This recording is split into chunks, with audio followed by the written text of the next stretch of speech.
Very good morning. You're watching India Market Open, and it's one of those mornings where you really need to brace yourself. Buckle your seatbelt because you're going to hit turbulent skies ahead. Yeah. It's been a whole host of reasons and a tsunami of data factors which has led to a sea of red across global markets. Actually, no chance India would be an outlier. So, tough morning ahead. Yeah, tough morning ahead. You could argue we might have a bout of outperformance because we have flows on our side, at least the domestic ones. But today we'll follow the world. And, just a glance at the past instances of the kind of damage that the unraveling of the yen carry trade does on financial markets gives you a sense that we're not even started. Now, who knows the extent of this damage?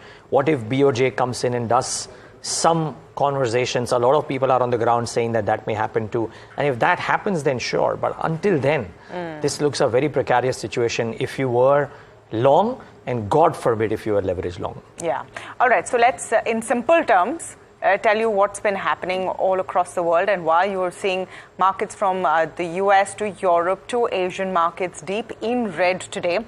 So let's set that up for you. First off, what happened in US markets on Friday close, and not a pretty sight at all. Very, very tough day. The pain has deepened and continued on Wall Street. The Dow was over 600 points in Friday trade. Even the Dow futures are still reeling, and we'll pull up those live rates for you if possible, just to give you a sense of how Dow futures are doing even now and how US markets had closed on Friday. So very, very painful kind of a scenario. Look at the Nasdaq, they're 2.5% down. Now, what's happening? Recession fears have essentially worsened in the US because of very poor and worrying data from jobs perspective for July, and I'll break that down for you.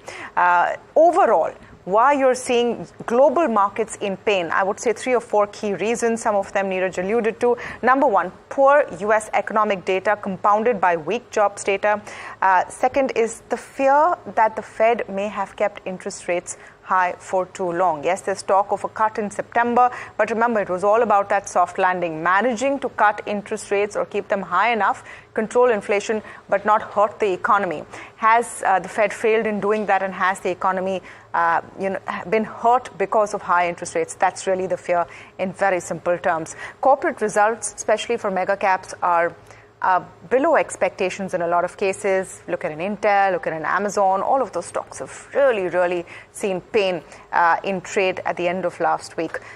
Impact of rate hikes in Japan, and that's the yen carry trade factor that Niraj has been talking about, and we'll get you more details and a very clear explainer on what that is. But the rate hikes in Japan by the Bank of Japan last Wednesday has hit the entire world market. Now, let me come to the data bit that I was talking about. July non-farm payroll data, those numbers, those jobs grew by 114,000. So 1,14,000. Compare them to June from 1.79 lakhs and compare them to what was expected, which was 1,85,000. So definitely the fact that jobs are up much below expectations is one point of pain. Look at the unemployment rate. Unemployment rate has increased to 4.3% for the month of July. That's the highest since October 2021. So jobs are hurting. Now, US indices, of course, have been hurt the most, and they're down from their record highs. When we put this together, Nasdaq is down 10% from its record highs, S&P down 5.7%, the Dow down 3.9%. Bond yields, of course, have plummeted on these recession fears. The 10-year at 3.79. Now, this is the lowest level since December 2023. Now, in better times, think of it this way. Low yields would have been great news. Poor economic data would have been great news because now Fed has to cut rates. But has it been too long is the question. Crude prices, just very quickly, they've recovered mildly after very sharp fall. But this is the lowest levels in a very, very long time for the Brent, below the $77 mark. And of course, a very painful morning for Asia. I'm just going to pull up the Asian rates before we go to Steve Englander for a very quick chat. Asia reeling. Nikkei, the worst hit among that. Nikkei and the topics, that's their broader index, are down 20% off their highs. I mean, this is a painful sea of red. Yeah, there's a painful sea of red for sure. And just before we get to Steve and Glander, I think we'll get in Vishwanath in this scene as well. But, amongst other things, viewers, just to explain this, and we'll do a currency phono later on. But is unwinding yen carry trade or the yen carry trade a key trigger? Effectively, BOJ's decision to hike their interest rates or raise interest rates took yen to high levels. In fact, the strongest level against the US dollar since March, and therefore it triggers the unwinding of the yen carry trade. Vishy, a quick 60 seconds. Let's just talk about this before we get to Steve, because arguably the trigger point amidst all the other data points seems to be this. Yeah, I mean, this is the only large economy that's talking about a rate hike at a time when you've got the Bank of England cutting rates and Fed hinting at a rate cut in the coming month.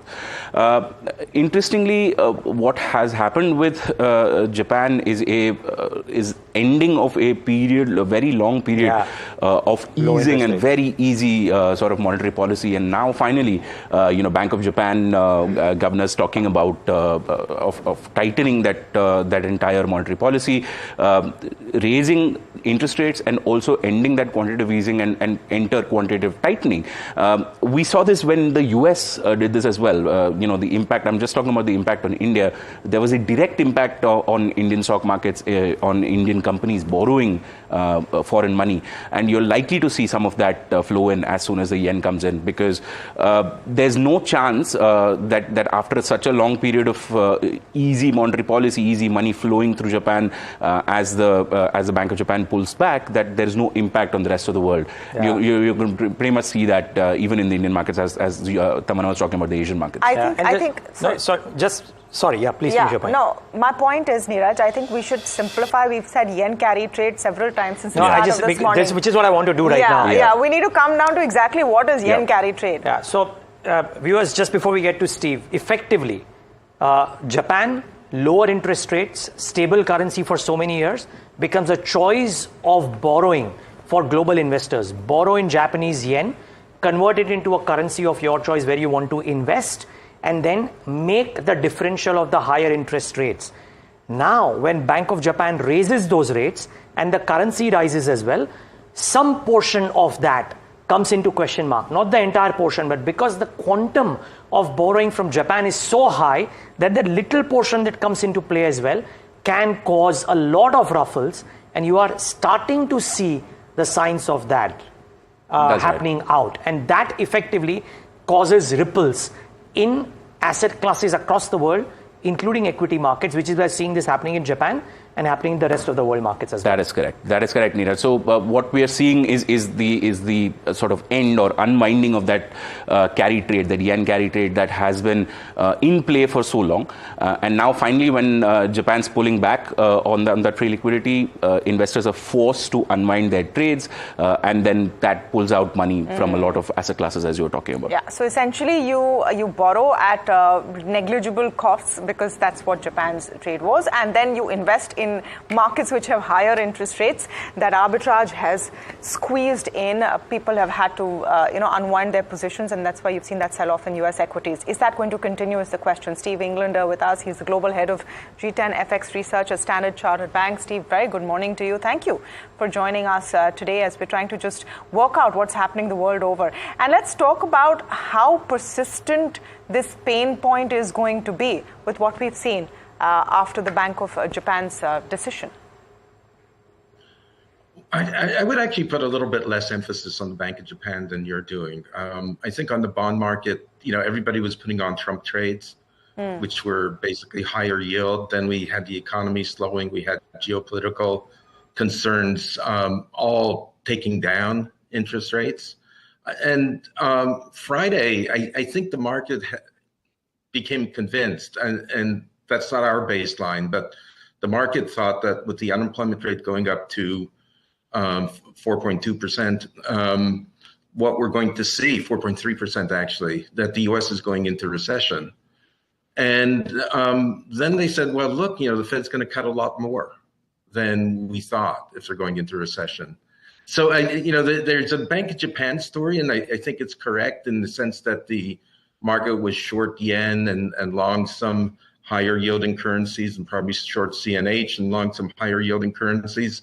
But I think had the unemployment rate stayed flat at 4, we would not be having this conversation right now. I think the biggest fear is the recession fear that's become very prominent. Right, Steve. This is Vishwanath here. I just wanted to get a sense of what the current scenario, especially for markets like India, how does that compare to say previous cycles where you had advanced economies sort of pulling back on their balance sheet? Well, I think at the moment, the market wasn't particularly long Indian assets, so they weren't particularly long the rupee. So, if things settle down, it's possible that India will be a little bit less exposed than normally. Quite often you go, into a sell-off with every market at its peak and with a lot of froth. And that, maybe was the case for some of the U.S. equity markets. I don't think it was the case for the rest of the world. So, but, it's going to be painful, but I don't think we're in a 2008 situation or say a 2020 situation. And, let me say this as well, that it's scary when the unemployment rate goes up by that much, and there's some rules that suggest that we're going to be in a recession. We still don't think that the bulk of U.S. economic data are consistent with the recession. It could be that in the next week we'll get terrible data and it will scream recession, but right now I'd say the data are mixed, and I'd be very cautious about declaring, with certainty that a recession is coming. To your mind, what is the likelihood of a U.S. recession at this stage? I think the likelihood of a slowdown is very high. You're talking 70, 80%. Whether you're talking about a recession with the economy, negative GDP, I'd still say it's less than 50%, maybe even less than 40%. Okay, Steve, it's interesting you mentioned that to your mind, it was not, BOJ probably one of the reasons, but not the major reason. But past instances of a yen carry trade unwind, whenever it has happened, has had a very profound impact on the near-term moves of risk assets. There is a thought that could happen and it could take the markets much lower. You don't agree? I don't think that Japan is that important. We are seeing spillover effects, right? Insofar as there were positions in the market, they were short yen, long Mexico, long Australia, long US, long higher yielders. And, removing those positions is painful and it may have some knock-on effects. I just don't think it's that dramatic. I think the bigger issue is that the market is looking at the configuration of asset prices and saying, if we're going into recession, equity markets are mispriced and bond markets are mispriced, and everybody's scrambling to get to the right recession price. Like I said, it's not our view, but I think this is where the market is right now. Steve, may I ask you, the last 4 years, at the first word of any kind of a Fed move, the markets have reacted. Weak data and therefore a fear of a recession will get the Fed acting promptly. 3 or 4 large global houses have said that they now believe the rate cuts could be anywhere between 50 to 100 basis points in the current calendar itself. Wouldn't that actually save risk assets? Ultimately, yes. It's a battle here. It's a battle between, say, the recessionary forces that come from the lagged effects of the U.S. raising rates, and then Japan to some degree as well. But versus how fast the Fed can cut rates, how far they'll cut rates, and how quickly the economy will respond. I think that given that the Fed has been moving very gradually, and unlike 2008 and 2020, there's no bolt of lightning that's to hit the economy and really crash it. I think there's a chance that we still could get soft-ish sort of landing. Like I said, we're going to have a significant slowdown. I think there's still a good chance we can avoid a recession. The issue is this, that the inflation rate's coming down. Core inflation's 2.6. Some of the other leading inflation indicators are suggesting we'll get closer to target. If we're getting to a recession, the market is asking itself, where will U.S. interest rates go? And like a week ago, they thought the bottom of Fed funds was going to be 360 or something. Now they're saying, wait a second, that's still 100 basis points, 150 basis points of real interest rates, if we're in a real recession, we're going to go a lot further. And that's kind of, what the market is debating. I think at a certain point, the market will respond, but I think that they first have to gauge how severe the equity market downturn is and how quick the Fed is going to respond. Steve, you said earlier that the data you're seeing is pointing towards a recession. Now, just let's go back to Friday's jobs data, the non-farm payroll data and the unemployment rate, etc. It's also a function of an expansion in the number of people looking for jobs, right? Do you think that it's a little premature to say that we're heading to a recession because the mood was entirely different a week ago? I'm wondering if this will be as transient if you see next week's data looking okay. Well, what I meant to say is that we're heading towards a slowdown with high probability, but much lower probability that we're heading towards a recession. Like I said, I think it's less than 50% chance that we get 2 negative quarters of GDP. I think there are data that are still relatively robust. Some of the spending data is relatively strong. We'll have to see. I think that the unemployment rate is an important and stable indicator, but I think both the Fed and the market will be looking for confirmation from other indicators that the sort of worries, the red flag that the unemployment rate was sending on Friday, they want to see confirmation in other indicators that the economy is as soft. And again, as I said, I think it might not be as terrible. It will be soft, but we still could avoid a recession here. So you may have a recession, you may not have. I mean, I just want to, hark back to recession fears, which happened, I think, about 12 months ago.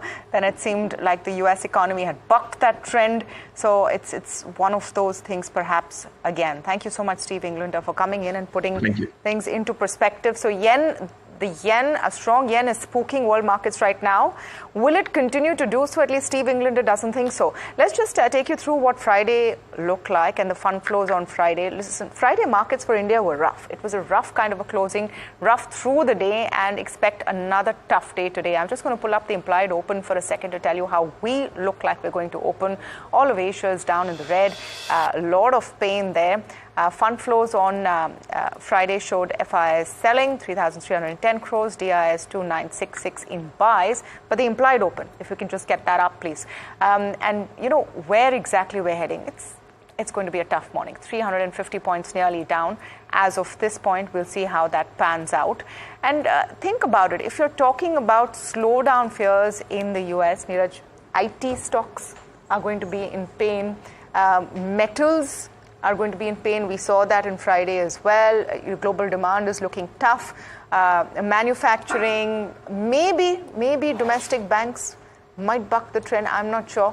But everything will look very, very tough. Any export-oriented businesses. Yeah, but I mean, just that I'm hoping that at some point of time the Fed action helps the global markets and our markets as well. But frankly, I mean, Are they going to come in before September and say anything?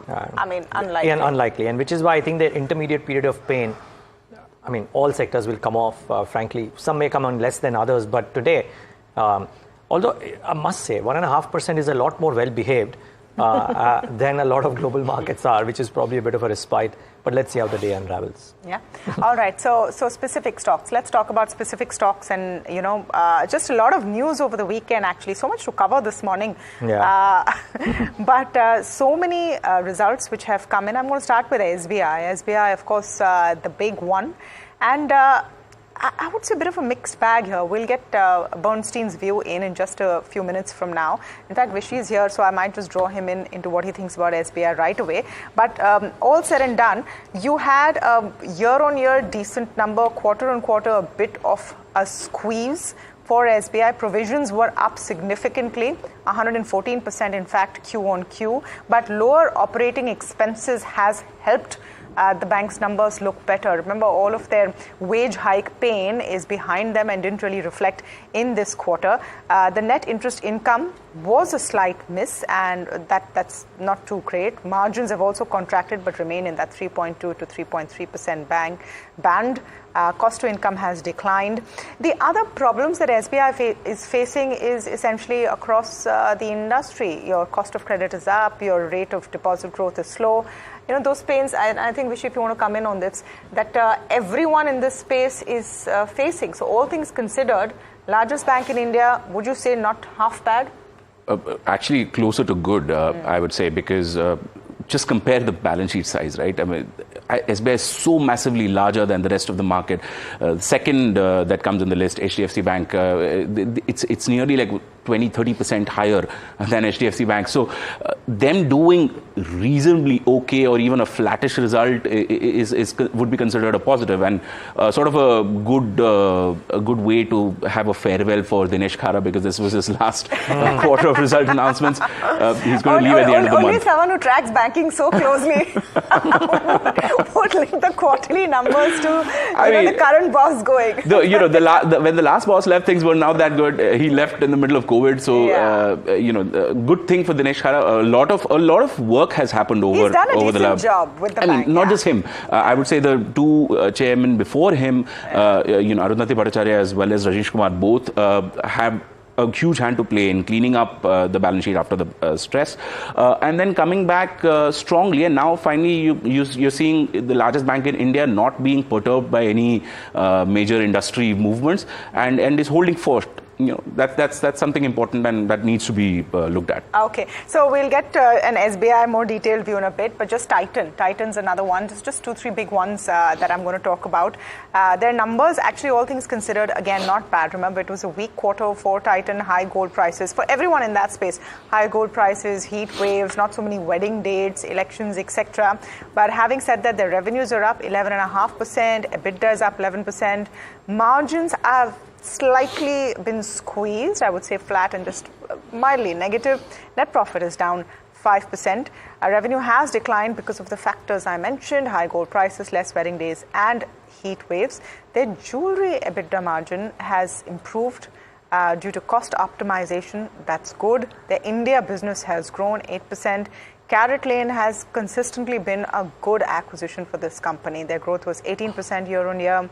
Watch and wearables also grew 15%. Let me just tell you what brokerages are saying. Nuvama, I'll pull up for you. They're upgrading Titan to a buy with a target price of 3,955. That's about a 15% upside. They think the next levels of growth would come from the scale up of the international segment, Mia and CaratLane. So that's a decent set of numbers. Just quickly talk about delivery, because all of Friday, all your platform companies were in focus because of Zomato's blockbuster numbers. Delivery has not been, that great actually, comparatively.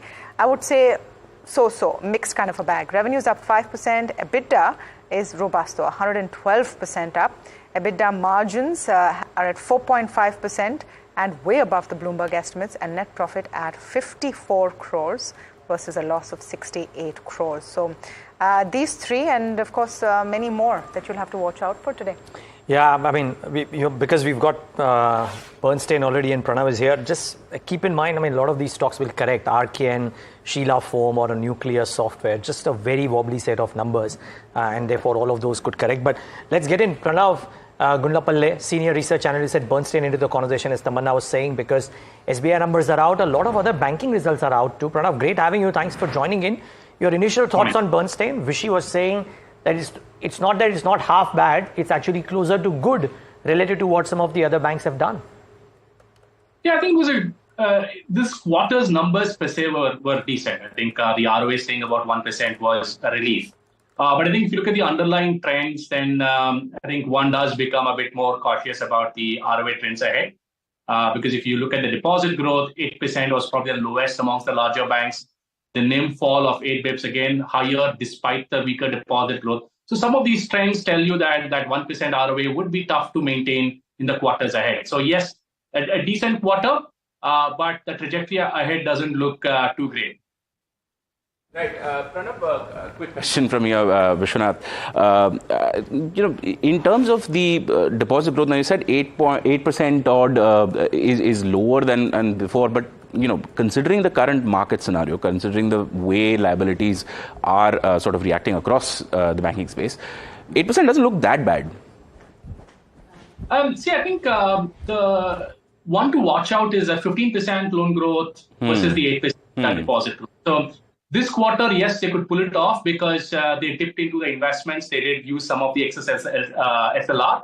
But the LCR now for a lot of the public sector banks is almost in line with the private sector banks. So SBI is 129, 128, 129 is not too far away from an HDFC or ICICI is 120% plus. So which means that going forward, we will see a convergence of loan and deposit growth for these banks. And if the deposit growth doesn't improve by a lot, that the loan growth differential will start to look quite jarring. Right. So that's the real concern. Right. SBI specifically has been a long-term sort of victim of this first quarter turn in asset quality, especially on the agri portfolio, because they have a sizable portfolio on the agri side. This quarter, that didn't seem to pop out too much. Things look fairly stable on SBI's balance sheet. Yes, so that was the other good part this quarter where, when you had some amount of asset quality issues, even for the private sector banks, select sub-private sector banks, none of that seemed to show. And especially the express credit, which the bank did clarify, continues to remain a higher ticket size product with average tickets of about 7 lakhs or so, did seem to be immune to the sort of stress we saw in the case of Bajaj Finance or in the case of SBI cards, etc. So I think that was a bit of a relief. And I think the seasonality was mixed across banks. Some banks quoted the election heat wave, others had the agri issues to quote, but that was thankfully a lot lower in the case of SBI. I just found that interesting how you said that different banks had different reasons to quote for seasonality, and I just found that an interesting take. In SBI's case, you also say that keeping ROA at 1% will be difficult for them or might not sustain. Can you elaborate on that? Right. So if you look at the various levers that were pulled, you had a higher LDR, you had weaker deposit growth that does improve the margins. Plus you had OPEX, which literally was flat year on year. So some of these are difficult to extrapolate into future quarters. So once you start normalizing these factors, then that 1% ROA does seem to be a bit of a challenge, especially with credit costs still being lower than some of their private sector peers. If that even reaches what you have seen for some of their private sector peers, then yes, that 1% does look a bit challenging. Pranav, quick question around the broader, sort of banking space. This quarter, some disappointments. You saw your deposit growth sort of shrink more or less across banks, even on a sequential basis, if you were to look at it. Asset quality situation not looking too bad, but also not exactly great numbers. To your mind, what is the one takeaway that you would take from the banking space results Q1?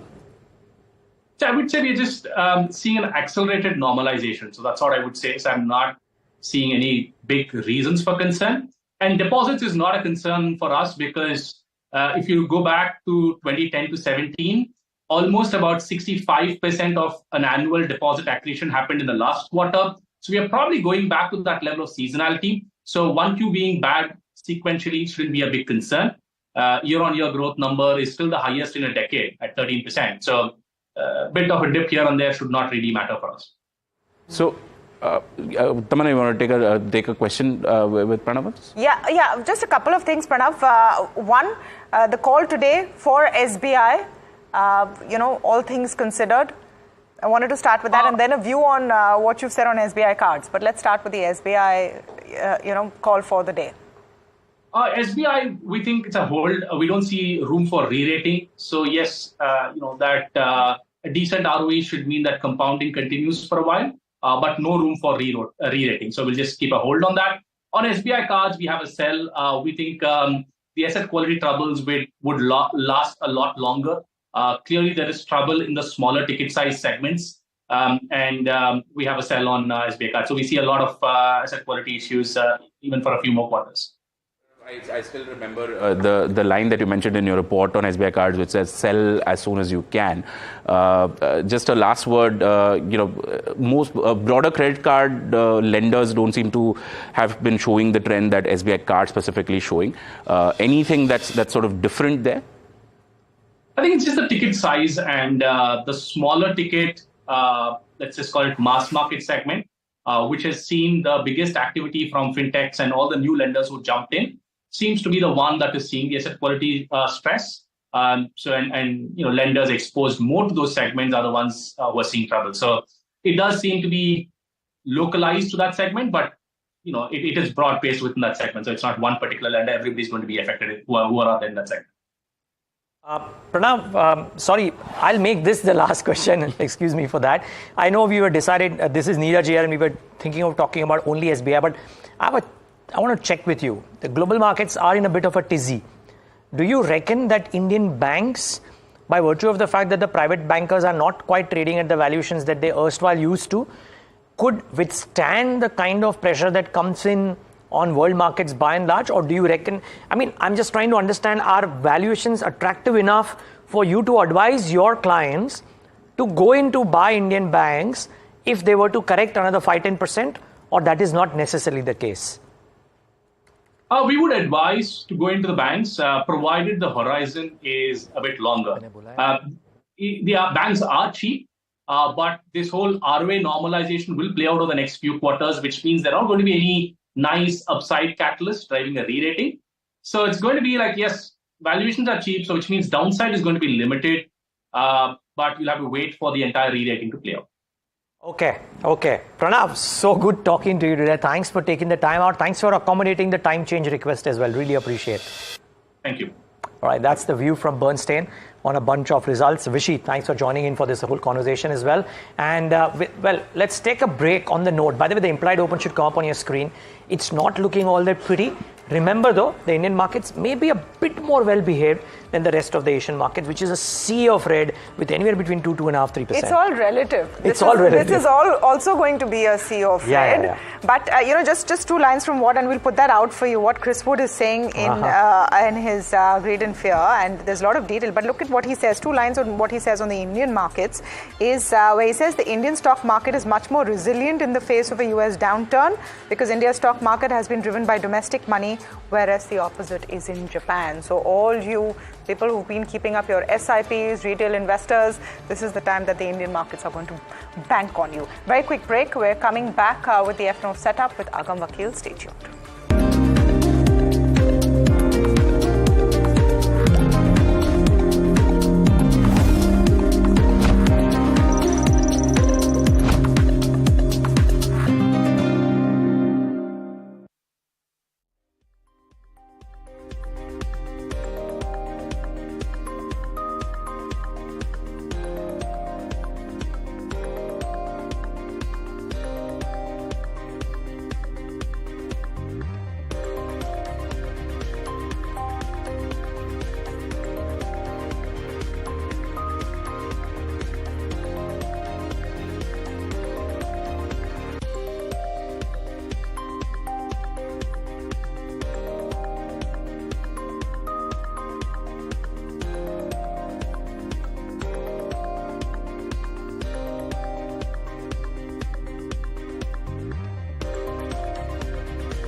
Welcome back. This is India Market Open. We are taking a look at how the futures and options space has come through and what sort of movement we can expect moving into trade today, which certainly will have a very weak opening. We'll start off by taking a look at how things are faring as far as the Nifty futures are concerned. And we did see that index take a step back. In fact, edging back towards the mark of 24,700, 300 points away from 25,000, and not too much change in terms of the August futures. Coming down the Bank Nifty, on the other hand, we did see a weakness of around 0.4% there and a 6% added towards what looks like shorts at the moment. Now, as we move in, also taking a look at the options market, perhaps on expected lines, we saw the return in writing as far as the 25,000 call is concerned. And this is especially after the Nifty hit that mark and then came off to quite a bit. And now we're also starting to see a little bit more writing around 24,800, 24,900 calls as well. On the lower end, as you will notice, we don't have too much accumulation as far as puts are concerned, and perhaps also expected because traders at this point in time will be just a tad bit circumspect about placing those long positions coming through. In terms of stocks, there were plenty more which lost out as compared to those which advanced. And we did see shorts in Cummins, Tata Steel, Nalco. InfoEdge and Chambal Fertilizers, on the other hand, did see some longs come through. Even in terms of stocks which are unwinding, a lot more in terms of long unwinding. Birlasoft, India Mart, GNFC and Hero MotoCorp under pressure. All in all, it wasn't a day where market breadth was very encouraging, and I'd reckon that this morning is going to be another very, very challenging one for those here long in the markets. Well, with that, it's back to you. Challenging indeed. Agam, thanks for... Agam, just one quick follow-up, if I can. Yeah. This is a relatively new series, but we've had one expiry behind us. What pockets seem to be having the largest short positions already built in? Any assessment there? Yes. So until last month, we had names like Siemens India, ABB India, which had shot up, we're trading at life highs, and since then we've started to see a little bit more temperance come through. So some of these names have already seen a lot of shorts building in at the moment. So industrial, certainly a pocket to watch out for. Okay, great. Remember, it's also a week of results for some of these industrial names like ABB, so certainly a pocket that you want to watch out for. Thanks, Agam, for that. So watch out for those stocks. In fact, let's watch out for some other. Let's also hear about some other stocks that you should watch out for. First, let me get in Anushi to tell us some key newsmakers or result movers, potential result movers in the session today. Anushi, good morning. Hey, morning, Niraj. So first I'll start off with the earnings one. Now the first here on the list is Delivery. The company, if you look at the estimates, the company has beat the estimates on all fronts. Now the revenue saw about a 5% growth sequentially, while EBITDA about 112% of growth at 97 crore. With this, the EBITDA margins also inched up to 4.5% as compared to 2.2% in the last quarter. Net profit turned to 54 crore as compared to a loss of 68 crore in the previous quarter. Now in other key highlights, also the company's largest segment, express parcel shipments, grew about 4% QOQ to 18.3 crore of shipments, and the revenue was about 5% up over year. But in other key stocks that we should be focusing on, first one is Ambuja Cements. Now the year in, they are making an investment of up to 1,600 for setting up a 6 million ton per annum cement grinding unit in Bihar. Now this is the largest investment that a cement company has made, so definitely focus should be over here. Of the 3 phases that the company is going to make this investment in, first phase of 2.4 million ton per metric annum is going to be commissioned by December of 25, and again with this the project will contribute about 250 crore of revenue to state's revenue thereon. Next, moving on to Ashoka Buildcon. So here the company has come out with a large order win with It has emerged as the lowest bidder for 2 projects worth about 1,280 crore, and they've received this from Mumbai Metropolitan Region Development Authority. So these are 2 EPC orders, with one with a 42-month timeline and the other 991 crore order with a 3-year timeline. Now, last on the list is Adani Energy Solutions, wherein they've approved allotment of up to 8.58 crore equity shares, with the QIP issue price set at rupees 976, which is again at a discount of about 5% compared to its floor price. So again, this issue had opened on July 30 and closed on August 2. So herein, SBI and Citigroup were the biggest investors in Adani Energy's $1 million QIP that we are looking at. So these are some of the key stocks which will definitely be in focus today. Okay, thanks a lot for that, Anushi, and watch out for Ashoka Buildcon. That order win size that Anushi spoke about seems to be very impressive, and therefore it's something that you should certainly keep an eye out for. Think of MedPlus Health as well, by the way. And amidst all of this bad news, there is a whiff of strong earnings delivery from MedPlus. 16% uptick in revenues, which was in line with estimates. But the operating profit margins at 6.31 versus estimates of 4.9 was very strong. And as a result of which the bottom line jump, 14.3 crores versus estimated 11 crores, 257% higher. Very likely that MedPlus, which has delivered a strong quarter, well, on an ordinary day could have done well, maybe won't do as well today. But the weak ones, and that's the problem, Tamanna, I mean, RKN, Sheela Foam, and Nuclear Software for a business, for a stock which has done so well on banking software acceptance. The quarter-on-quarter numbers look really shabby. For a software company, revenues down 7%, EBIT down 51%, PAT down 42% quarter-on-quarter. Very likely that Nucleus could see a slam dunk today. I'm curious to see what happens with Infosys today because of course, IT stocks would be under pressure. I mean, common sense would tell you after everything that's happening overnight in the US and in global markets. But the GST authority actually came in and closed the account for 2018-2019 for Infosys. Doesn't mean that 32,000 crore rupee total amount of demand from IGST goes, but at least about 3,000 odd crores for that year goes. And it's just directionally, Infosys came, stuck to its guns, said that this demand makes no sense. Industry came and fought for them. Over the last couple of days, you've had this one demand for 1 year actually closed off. So that I would want to see. Divi's is another one. Now, Divi's, remember, has been a bit of an outlier in terms of performance. And even on a very, very tough day on Friday, Divi's was up 1.5%. Their numbers came over the weekend. So that up move was pre-numbers. And they're not half bad. Actually, their CS segment, that's their custom synthesis segment, is the growth factor for Divi's, has grown 45%, while the generic segment has grown about 4.8%. Revenues are up 19%, slightly ahead of Bloomberg estimates. EBITDA is up 23%, a little below estimates, but good numbers.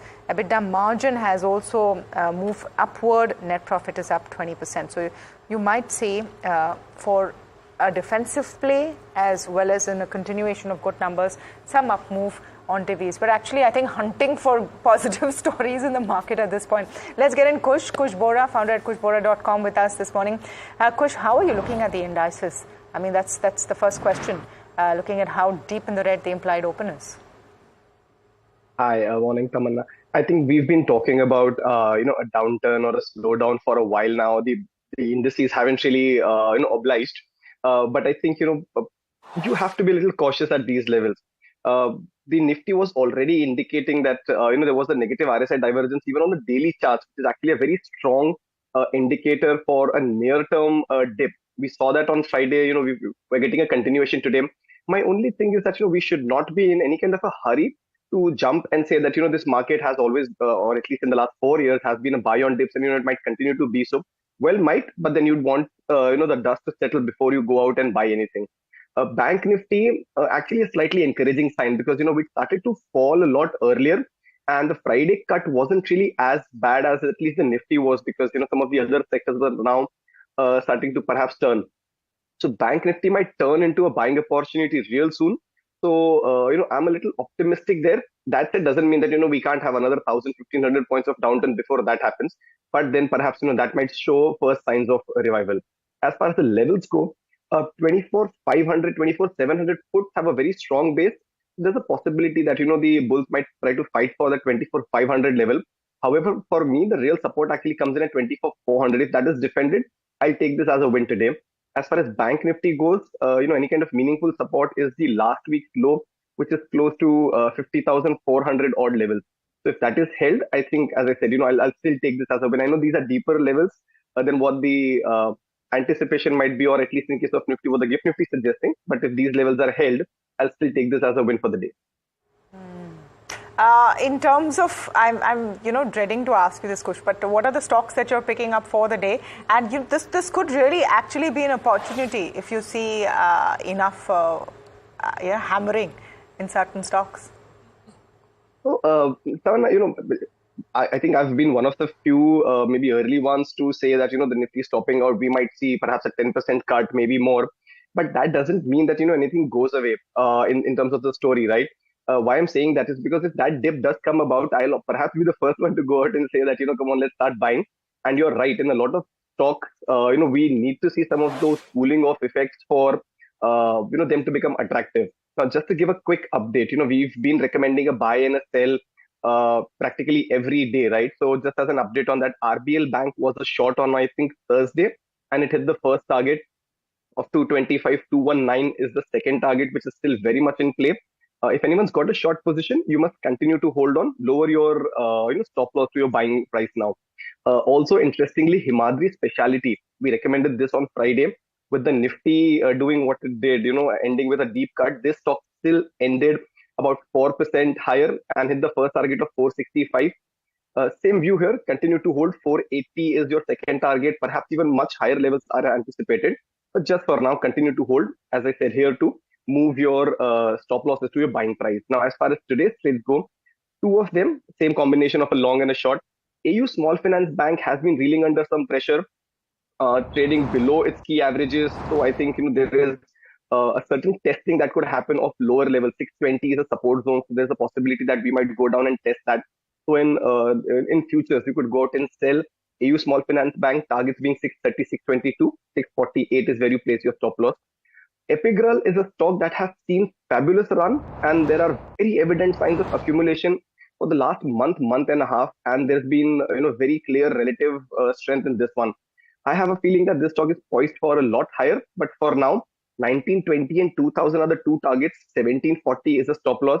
But again, given the kind of day it is, you don't want to jump in and buy, right away. Give the markets about 15, 20 minutes, half an hour to settle down and see how the stock behaves. Well, brave man Kush giving a long call too on a day like this. But you know what? Sometimes scared money never wins and brave money does. So let's wait and watch if that happens. Aditya Shah, founder of Hercules Advisors, with us on the show as well. Aditya, tempted to dip your feet in if the markets were to dip? I mean, the buy the dip is now will now get tested, right? Friday, today, and over the next few days. Would you buy the dip today? Would you wait for a bit? Niraj, good morning. So there was an interesting statistic that I was watching. Over the last 12 to 18 months, the Nifty has not even corrected by about 10%. So the global setup, as it may be that the US is slowing down and the narrative coming in, is a good opportunity for the market to correct, the froth to get cleared out between the small and the mid caps where there is excessive froth building up. So I am happy that the correction is really happening, and over a longer period of time, this is healthy for the market as well as for the Nifty. That underlying market will correct, froth will get cleared out, and we will then move on towards 26,000 and eventually higher on. So nothing to worry about. This is a brilliant opportunity in very high quality companies where earnings are backed by cash flows. At the top of a bull market, short-term bull market, cash flows become really very important, and you need to start seeing how the companies are executing their orders and getting cash flows. So I'm happy with this correction. Good opportunity within the banks, within the asset management companies, within pharma, chemicals, FMCG, all baskets of the market where good cash flows are coming in. All right, even as we break up what the day is going to look like, very important and I think interesting note, Niraj, from Chris Wood, the Greed and Fear note, which is underlying the kind of fear we're seeing. Now, Chris Wood's view is very clear that the jobs data is looking bad. He says we have unambiguous evidence of weakening in the US job markets. This is a time when inflation is above US Fed's 2% target. So like I was saying, that soft landing, both things are not working. You've not managed to curb inflation like you wanted at 2%, and you've wrecked the job market. So, I mean, the Fed is going to get a lot of flack on this one.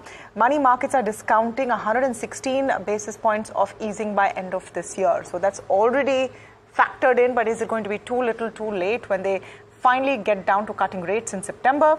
The headline increase of 1.14 lakh is talking about a non-farm payroll data specifically. It's the second lowest since December 2020. The fact that such few jobs are being added is a pain.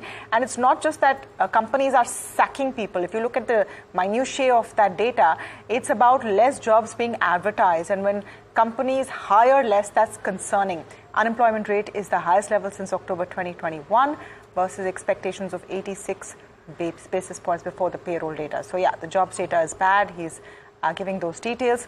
Excess savings from the pandemic have finally been spent. Rate cuts are not necessarily positive for US equities. I found this very interesting. Rate cuts are not necessarily positive for US equities. He also goes on to speak about India. Indian stock markets are much more resilient in the face of a US downturn because the market has been driven by domestic money. I think that's our saving grace, Niraj, honestly.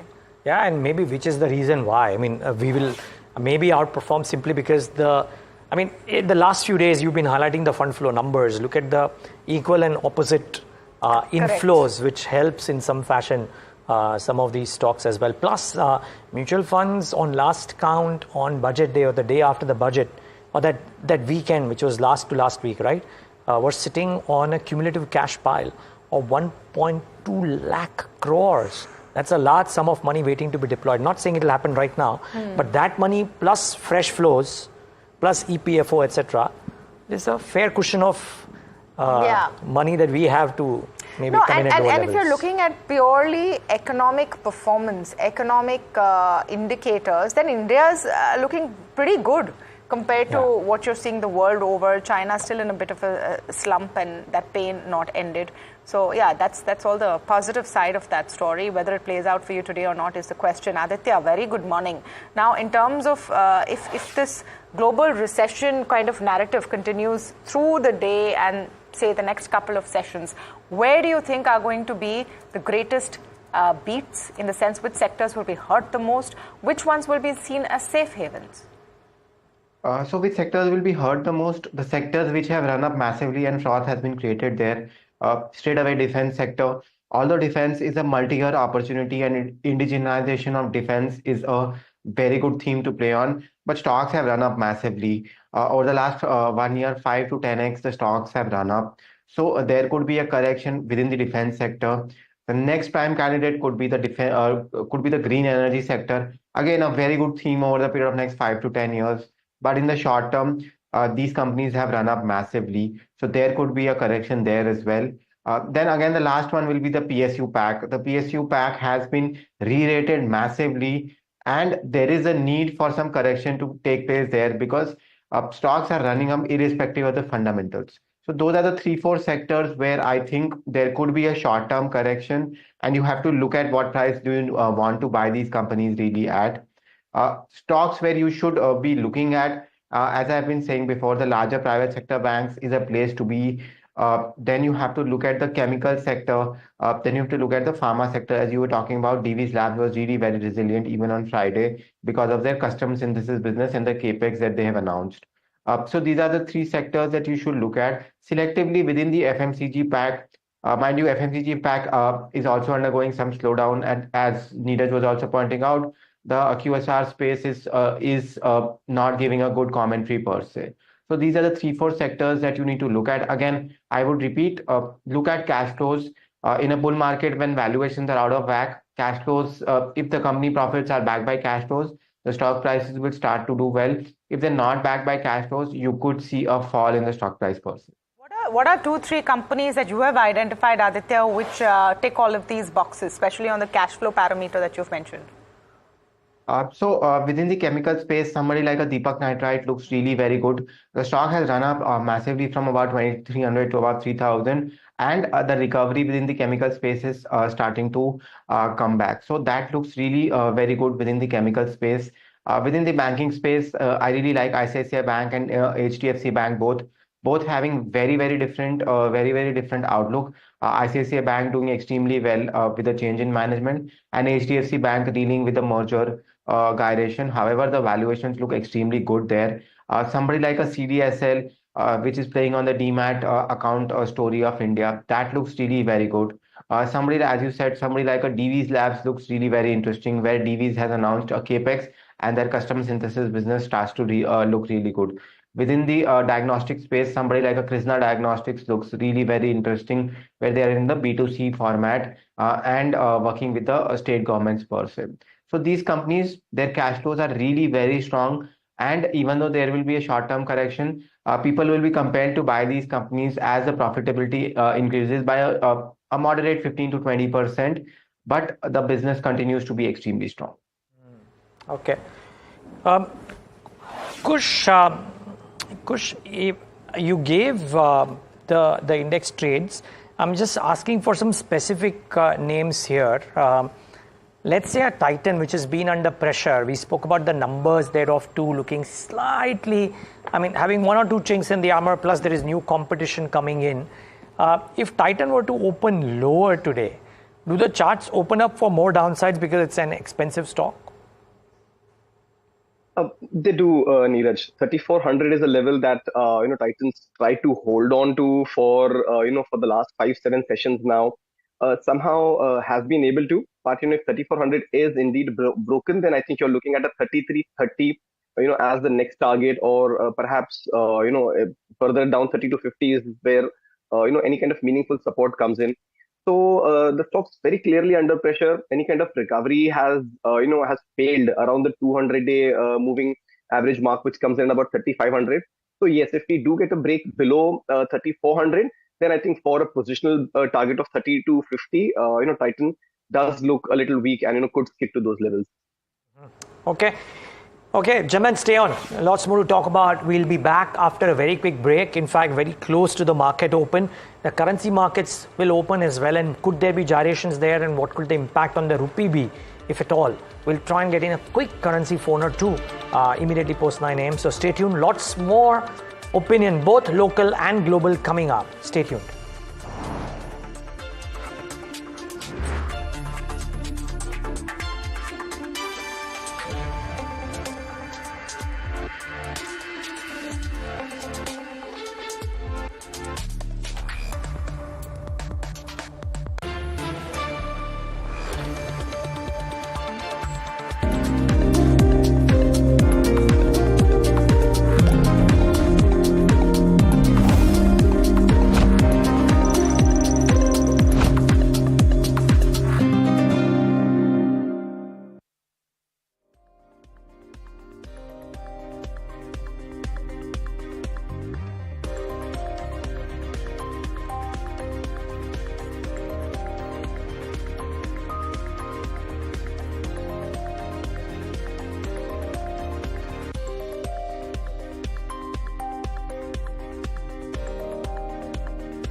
Right, back with India market open right here on NDTV Profit. In moments from now, the currency markets open as well. So we'll, maybe get in Anindya Banerjee for a very quick perspective. But we'll also mark the rupee when it opens. So Anindya, good having you, of course. Thanks for joining in as always. But just wondering, this whole talk of the way the yen has risen and the resultant ramifications that it is having, do you reckon it has ramifications for the currency as well? in the Indian rupee as well? Yes. Thank you for having me. Yes, actually the yen carry trade unwind is a big phenomena. Whenever it has happened in the past, it has triggered a weakness in the Indian rupee and a sell-off in the stocks. And it's just not limited to stocks. We are seeing the impact on the commodities as well. Yes, it is quite an important phenomena, but this thing doesn't last for long. They generally continue for a week or 10 days, but over that period of time, we tend to see a lot of impact on the currency as well as on the risk assets. Okay. So what is the likely impact that you see, and would it be contained as far as India goes, or is it difficult to call that right now? Either India may outperform as far as the impact is concerned, but it will be difficult for the Indian equity markets or the Indian markets to completely be immune to this kind of a phenomena, because the selling is across the board and the impact will be felt. But the good point is that historically such carry trade unwinds have not lasted for a long time. They tend to be short, but they tend to be quite sharp. I mean, okay, so Anindya, just wondering, to your mind, I mean, and I know it's difficult to say, but if, let's say, the BOJ doesn't do any other intervention right now, there's a school of thought which says the BOJ might come in and calm nerves, etc. If the BOJ doesn't do anything like that, how much further does this yen carry unwind have? To the best of your guesses, if you will, Anindya. See, this entire, already the USD JPY has almost retraced the rally of this year. It started from around 140-ish, it's around 144. So I think 135, 136 is a worst case on the USD JPY right now, because these are very large currencies. They don't, they're not like emerging market currencies which can move like 10-15% without any kind of rebound. So I think the worst case is 136, 138, which we can see, and then we should see a rebound in the USD pair, which should have a positive impact on the market. Okay, just wondering if we can show the rupee. I know equity markets are center stage, but these rates are unbelievable. So we'll get them, but because Anindya is with us, let's just quickly get the rupee to try and see. Okay, 83.75, no big reaction, Anindya. Just before, last word, before we let you go. What is the level on the rupee that you'll watch out for?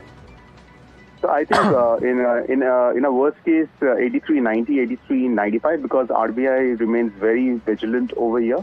So we don't see a blowout move in the rupee. So 83.90, 95 on the upside. Okay, Anindya, we'll leave it at that. Thanks so much for joining in. So, well, that's a quick perspective on the rupee as well. It doesn't see too much of weakness there because the RBI is vigilant too. And remember, our central bank has, well, thankfully, a fair degree of gunpowder in its arsenal to be able to intervene if need is felt.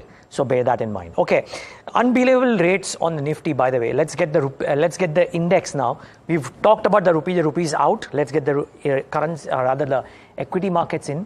For now, 730 points. It is all over the place. So I vote that we should give these rates a chance to settle before we, at 9:08, before we try and take further call. In fact, Kush's advice about how let the markets also settle for the first 15 minutes before you try and do any trade might also be welcome. So these numbers all over the place, we'll wait for them to settle down a little bit. Kush, very quickly revisiting the bank Nifty. Now, what's the trade that you would watch out for here, with an assumption that the bank Nifty also starts about 1.5% to 2% lower?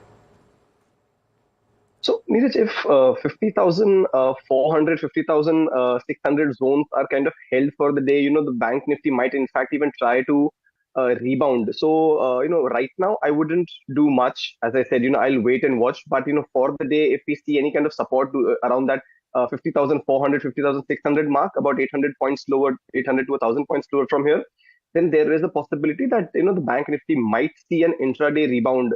We've seen the first hint or green shoot of strength in bank Nifty. Too early to call it, a turnaround of the near-term downward trend. But then there's a possibility that, an intraday mild recovery is still possible. So I wouldn't go out and short because of the kind of levels that, we might see at open. But if support zones are held, then intraday there could be a possibility of a long trade. Okay, maybe the bank Nifty is the key to watch out for as well.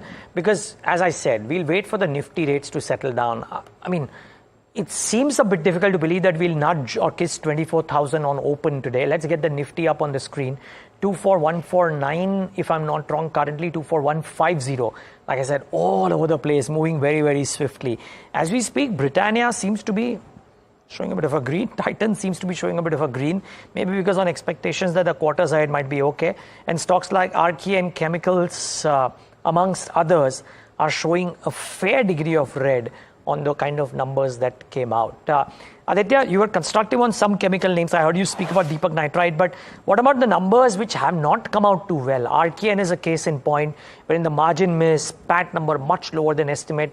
What do you do with some of the chemical names, Navin Fluorine, which didn't quite meet estimates? So, Niraj, what is happening in the chemical space, even with companies like Deepak Nitrite, is the numbers are not really good at this stage.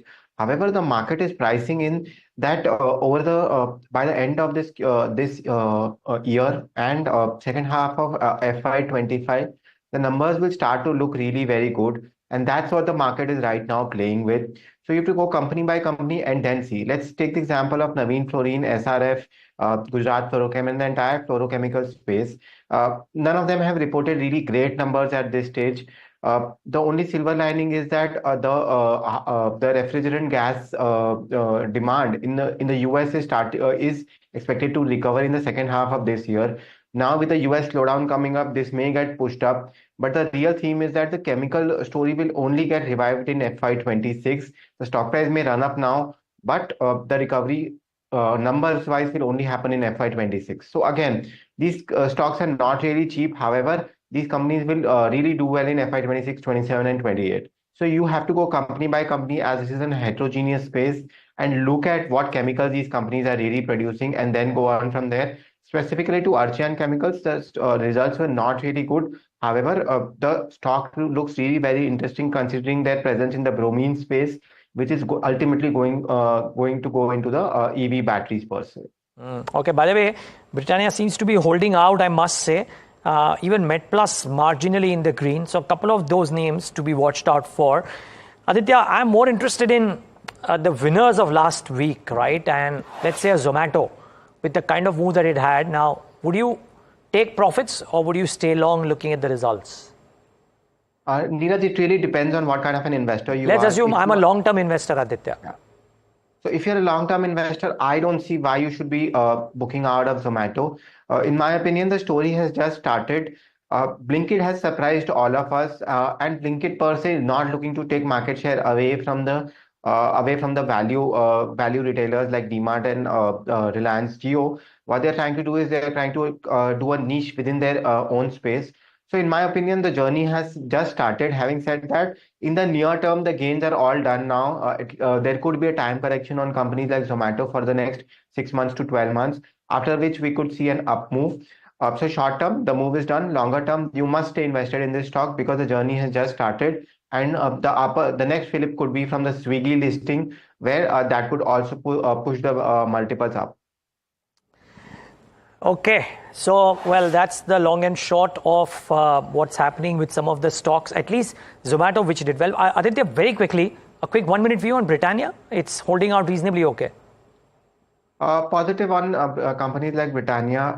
The rural recovery is just starting to happen. And if there is a worldwide slowdown, fund managers could start to come back to the defensive stocks, and Britannia is one of them. So I'm positive on this stock. Okay, positive on Britannia is Aditya. Watch out for that one as well. Aditya, where are you negative on?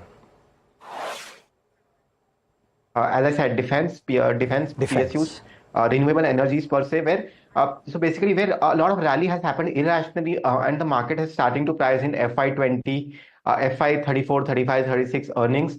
Those are the places where I am really very careful on. However, domestic facing economy stocks is something that you have to really bet on given the worldwide slowdown that we are experiencing now.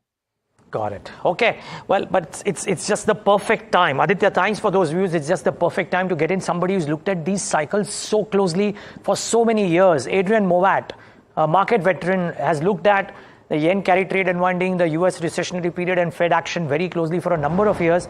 Joins us right now on the show. Adrian, really appreciate you joining us on a short notice. Niraj here, good morning. how are you looking at the current landscape? Because there is geopolitics, there is this US data which is not looking very good for the economy, and the yen carry trade happening simultaneously. Which is the bigger trigger? What is it that you are watching out for, and what's the likely impact? So I think the context here is that you've had very good returns from the US capital markets. You've had a successful yen carry trade, and we're moving into the summer months. And there have been some reasons why people have begun to unwind those positions. You know, a stock like Nvidia is still up substantially this year, even with the type of correction we've seen. Now, we have had some important data in terms of a change in perception about the US economy. So that loss of momentum in the US labor market, you know, still printing an increase of around 117,000 jobs, but some concern that most of those were in the public sector and healthcare, has caused people to sort of question about the robustness of US growth. And you've seen that being reflected very nicely through what the bond market has done and the equity market selling off as bonds rally. I think the danger here is that you read a little bit too much into what the markets are doing and try and extrapolate that into a real fundamental change. I'm not sure that is the case. You know, with the yen carry trade, which you referred to, which was another sort of risk on trade, the Japanese central bank, the Bank of Japan, came in with some relatively large intervention and has caused people to close out positions in that trade. But as I look at that trade, I still think the Japanese economy is fundamentally very weak. Demand there is weak. The inflation they have is imported inflation, not really caused by domestic issues. My suspicion actually is the sort of the yen weakness fundamentally will reassert itself. So it's really going to go back to what's going on in the US. So we've had this notably weak data point in the labor market relative to what we've been expecting, or what we've experienced in the last several years. The other thing that I would note in terms of weak economic data is the global manufacturing PMI, which is in contractionary phase. So what do I expect over the next couple of months? I actually think this volatility will continue. It is possible, markets will be lower, as we exit the summer, but I don't see this as a significant ongoing correction that people should get overly anxious about. Okay, you don't. So then, Adrian, tell us, what could be the harbinger of good news from Bull's perspective? Would it be Fed rate action? Because suddenly I see maybe your ex-house too, but some of the other global banks all talking about how their assessment or assumptions around the Fed action has changed. Citi, Goldman, JPM, everybody now believes anywhere between 50 to 100 basis points in the current calendar itself. Yeah, that's the good news here is that the Fed's got rates at 5.25.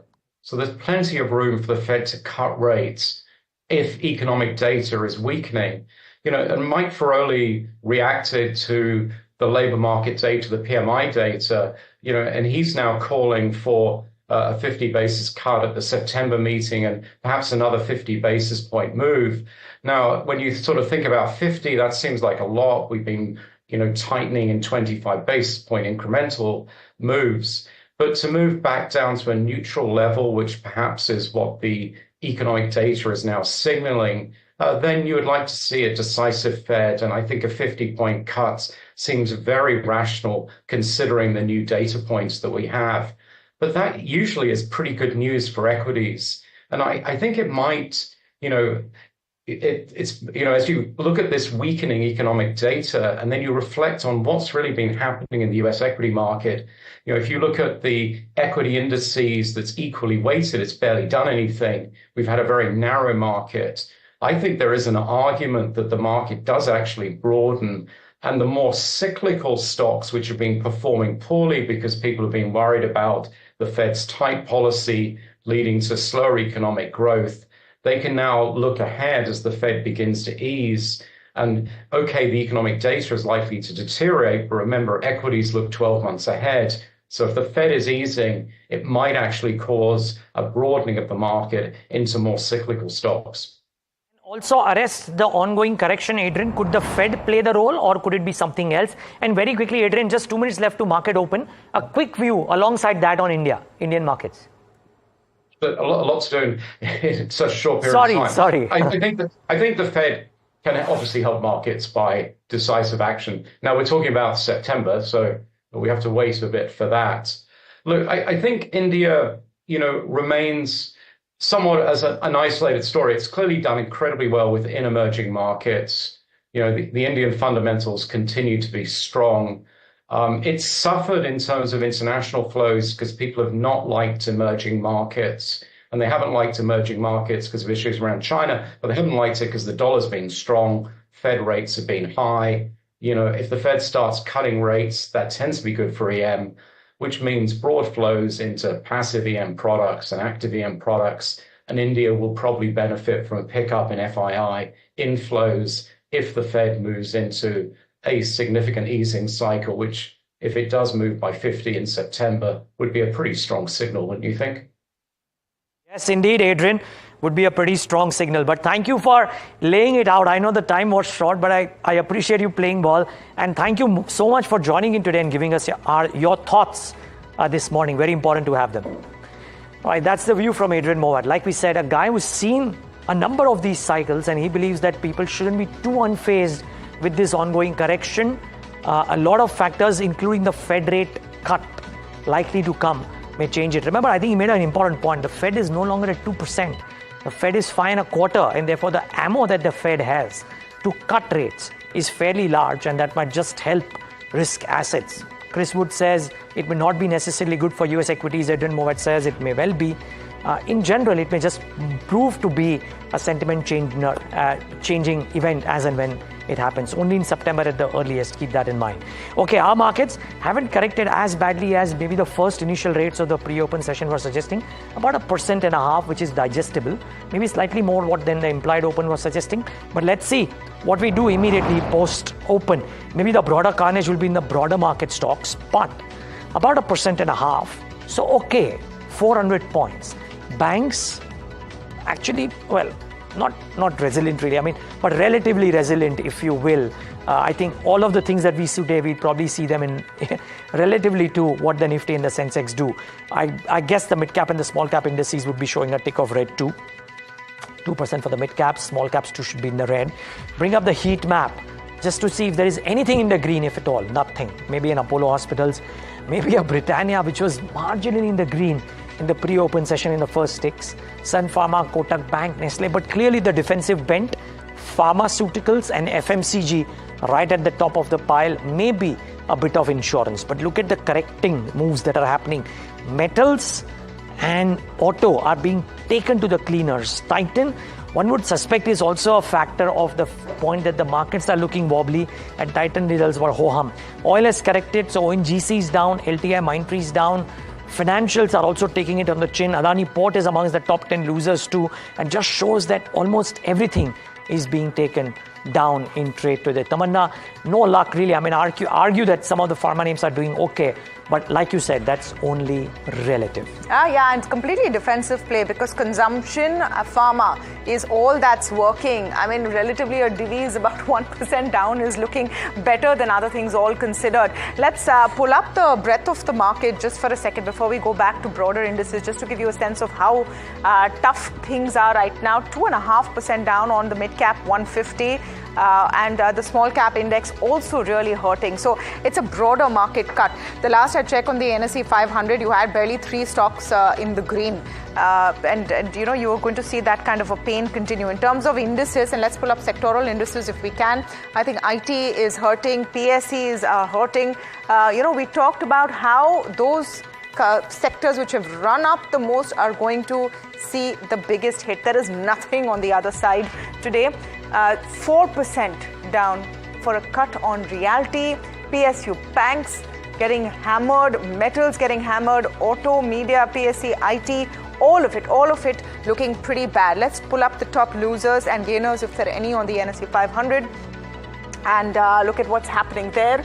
On the losing list, Archean Chemicals, all right, we can attribute that to results, but 10% cut today. Phoenix Mills, LIC Housing, Sobha. So you're seeing all of your discretionary spend kind of plays are also seeing a bit of a hit. We talked about Titan a little earlier, and yes, Q1 is usually bad, but discretionary spend seems to be the theme which is getting hit. TTK Prestige, Marico Sun Pharma doing okay on the other hand. A very, very defensive play coming in. So you're going to have a really tough day in the markets today. There is little doubt about that.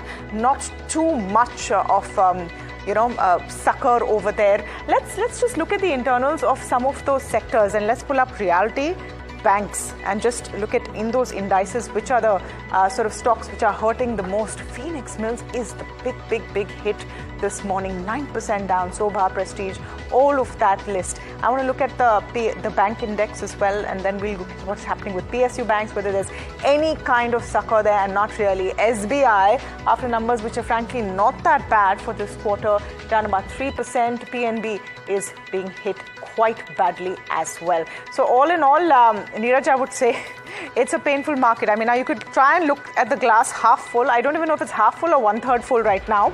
But you can say that, yeah, relative to all things, India's not doing that badly, but we're just in the first few minutes of trade. So we'll have to wait and see before making any call on that. Yeah, IT is also looking very wobbly. Kush, we have the next guest ready, but quick 60 seconds, Kush.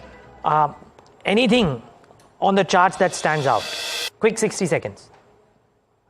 Well, only on the short side, Niraj, and as you've rightly pointed out, IT looks bad. So Wipro is a call that can slide further to levels of 475, 480. So any fresh short positions, you could consider Wipro.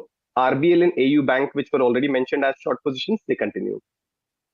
Gentlemen, I'll have to call it a day, but thank you so much, Aditya and Kush, for joining in on an important morning and giving us your thoughts. Really appreciate your time. If you follow Mihir Vora on his X handle, you will see that he looks at some of these macros and the correlations very closely. It's an absolute pleasure to have him today at a very opportune time to try and tell us what does he make of all of that's happening around the world. Mihir, good morning. Thanks for joining in.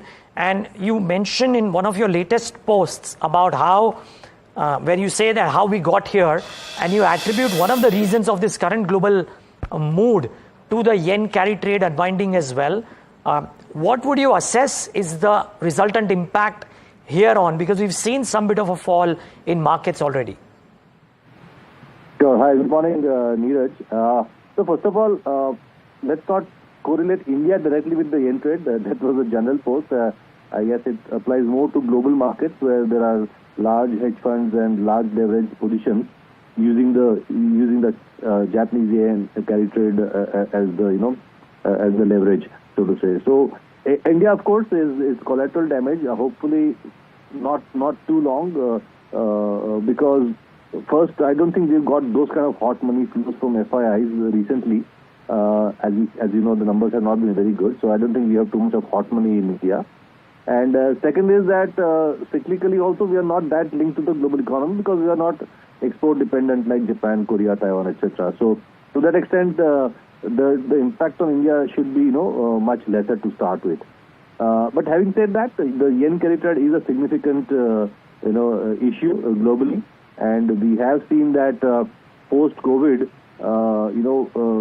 when the US rates were zero, almost close to zero, and so was the Japanese interest rate, you did see the yen being used as a large funding currency because of the fact that you got to borrow at zero in a depreciating currency. So that, I think, went on for almost 3-4 years, and it's become a sizable trade globally. And now that Japan started feeling the pinch of depreciating currency in terms of inflation, they had to react, which they did last week. And this is what we are seeing as a correction. So I think the yen has trended from 160 to 148 almost. So that's quite a sharp correction. And I do expect some kind of stability to happen. And if it doesn't happen, I do expect a significant central bank intervention from the Bank of Japan, because I don't think any central bank has a stomach for this kind of volatility in bond markets and equity markets.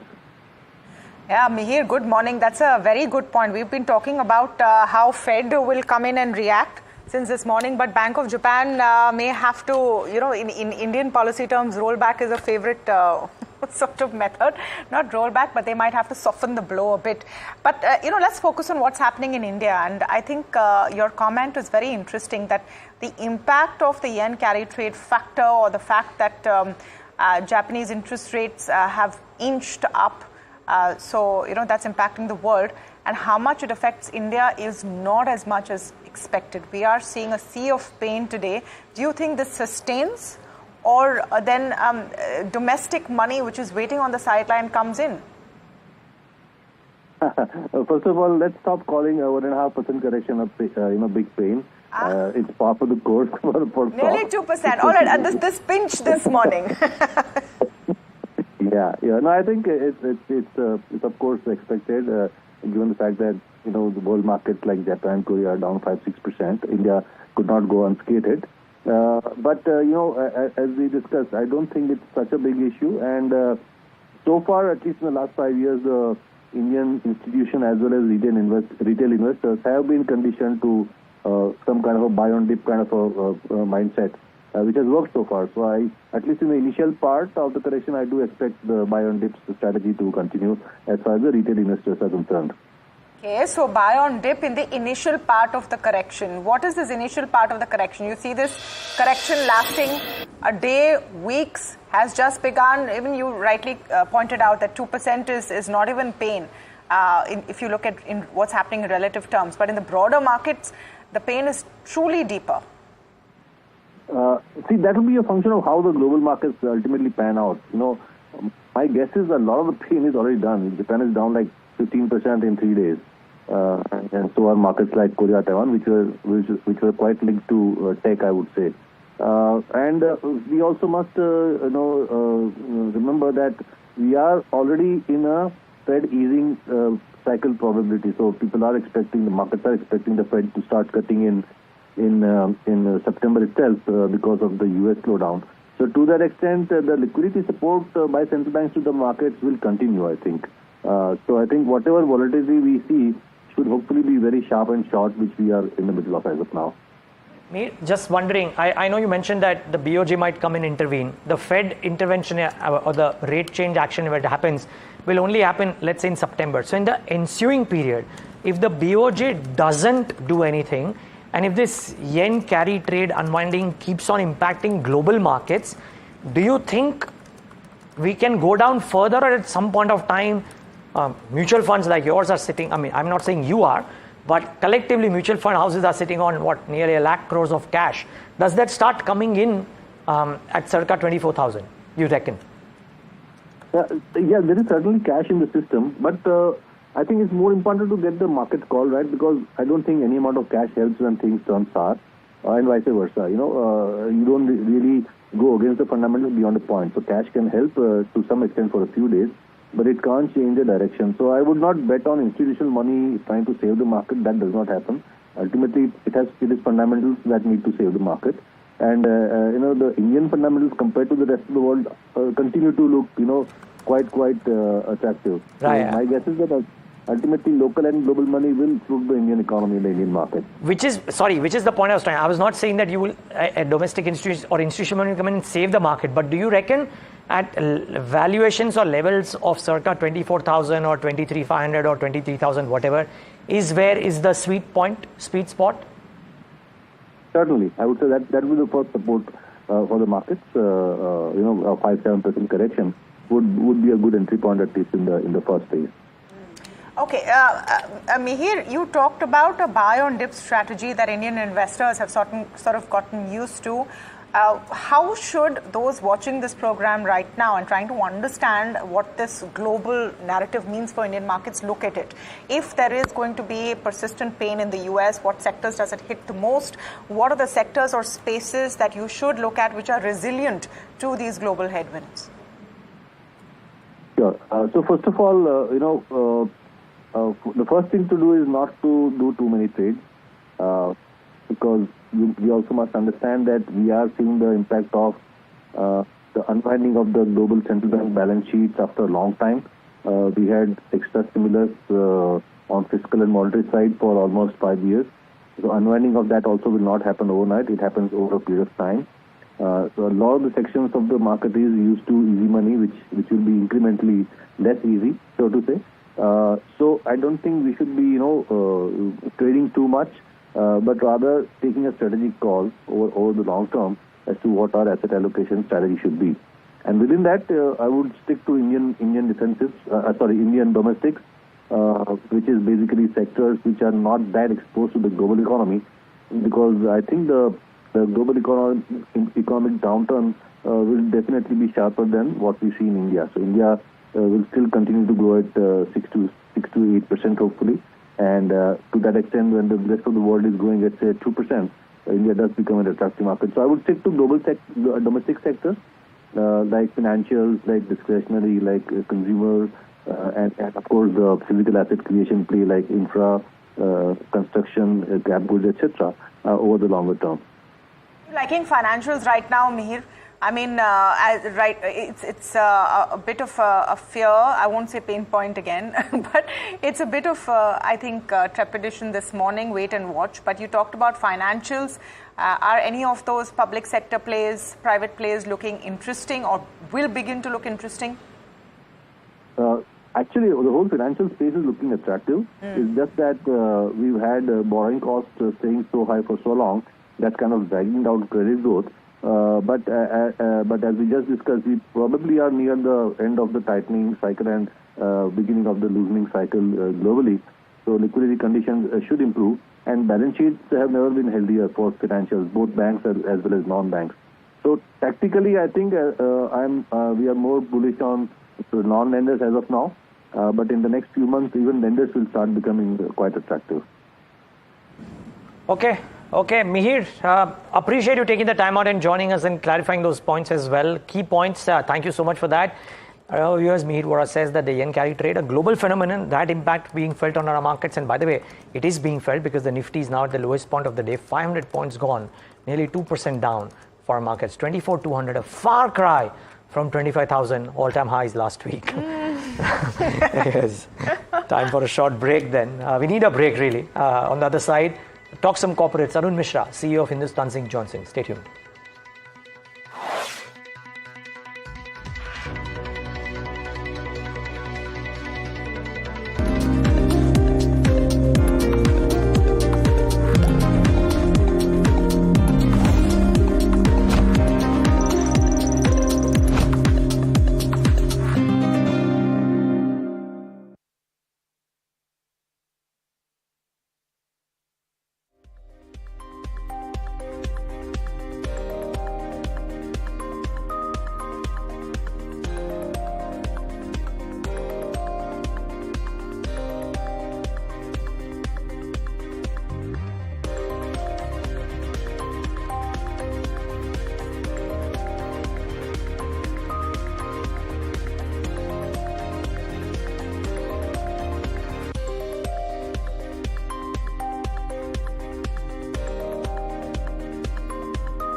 Back with India Market Open right here on NDTV Profit. Let's get in some corporate conversations going, two large cap names. First off, we spoke to Arun Mishra, CEO of Hind Zinc, about the Q1 earnings and more. Listen in. This quarter was marked by highest ever mined metal production of 263 KT, Of course, that resulted into highest ever finished goods production of 262 KT, which is a growth of about 1% year on year. But at the same time, we reduced our cost of production by 7% from same quarter last year, which has resulted into having our EBITDA as well as PAT increased drastically. The PAT went up by 19% compared to same quarter last year, and we reported a PAT of about 2345 crores. So this is something which is a good achievement, I should say, both in terms of the quantity of production, also in terms of cost of production, and also which resulted into better profitability. EBITDA margins have also improved to 48.5%. What is the target for FY25 since, FY24 did see a contraction when compared to the previous year? No, so we should always try in this business to be around 50% EBITDA margin all the time. So that is the number that we would try to achieve. Coming to your refined metal production, how was it this quarter and what volume growth do you expect going ahead? So for last 3 years continuously, we have been increasing our production. We started off somewhere around 850 KT. Then we crossed 1 million ton for the first time in finished goods. Then this year, last year again, for the second time in a row, we finished 1 million ton, about 1033,000 tons. And this year we want to go closer to 1.1 million ton number. So that is what is in front of us. And every quarter, last year I had spoken that my target is to produce more than 260,000 tons every quarter. And maybe at the last quarter finish closer to 300,000 tons. So that is the whole way I look at this business. And we have done quarter one as per our expectation. Quarter two should be better than quarter one, and then should be followed by a better quarter three and best ever quarter four. That is the way we operate. You also mentioned cost of production has come down in quarter one. What was it this quarter, and what's the targeted range for FY25? No, so this quarter we achieved around $1107 per ton, which is 7% lower than last year. And we also have an estimate that we finish the year at $1,050 per ton. We are working structurally on cost reduction, both in terms of since 40-45% of our cost is power cost. So we have worked on our power plants, modified them to enable them to operate with higher percentage of domestic coal. So today they are operating at about 45% consumption of domestic coal in our coal mix. Also, we have been able to provide 8.5% of renewable power, where the cost of which is lower than that of our cost of generation or cost of grid power. And this number is going to grow up to 30% by the year end. So very structured way of working on the cost, and we will be reducing the cost further as we go through the next few quarters. Right, sir. I also wanted to get some perspective on pricing. Now, Q1 FY25 saw strong metal prices, but they have corrected in July 24. Now, how would this impact the company, and what's your outlook going ahead?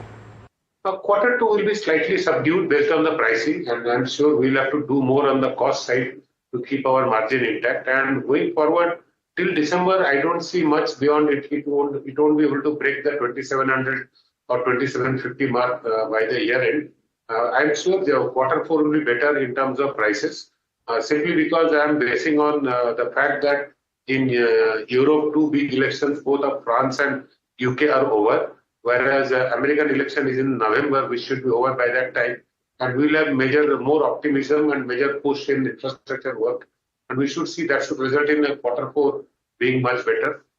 Well, there you go, subdued prices for the next quarter. But, coming to the mining operations, before I talk about capacity, I wanted to get your sense on how the latest ruling by the Supreme Court of India on mining royalties will impact the company. How much additional liability are we looking at? No, as far as we are concerned, we are already paying GST on royalty. So no backlog on that. So we are not affected by that. Unless something new tax or cess is levied by the state, and also it is done retrospectively, if Supreme Court gives the judgment that states can levy something retrospectively. So that's not the case as of now. And other matter is the land tax in Rajasthan, so where we are clean. So we have nothing pending out there. So as of now, I don't see much materialistic effect on our operations as far as this judgment is concerned. But yes, if new taxes or new cess are levied, then it will be another issue. But let's wait how things turn out. We will only see. Well, there you go, no material impact. But where are the current mining reserves of the company, and how are the mine metal exploration shaping up?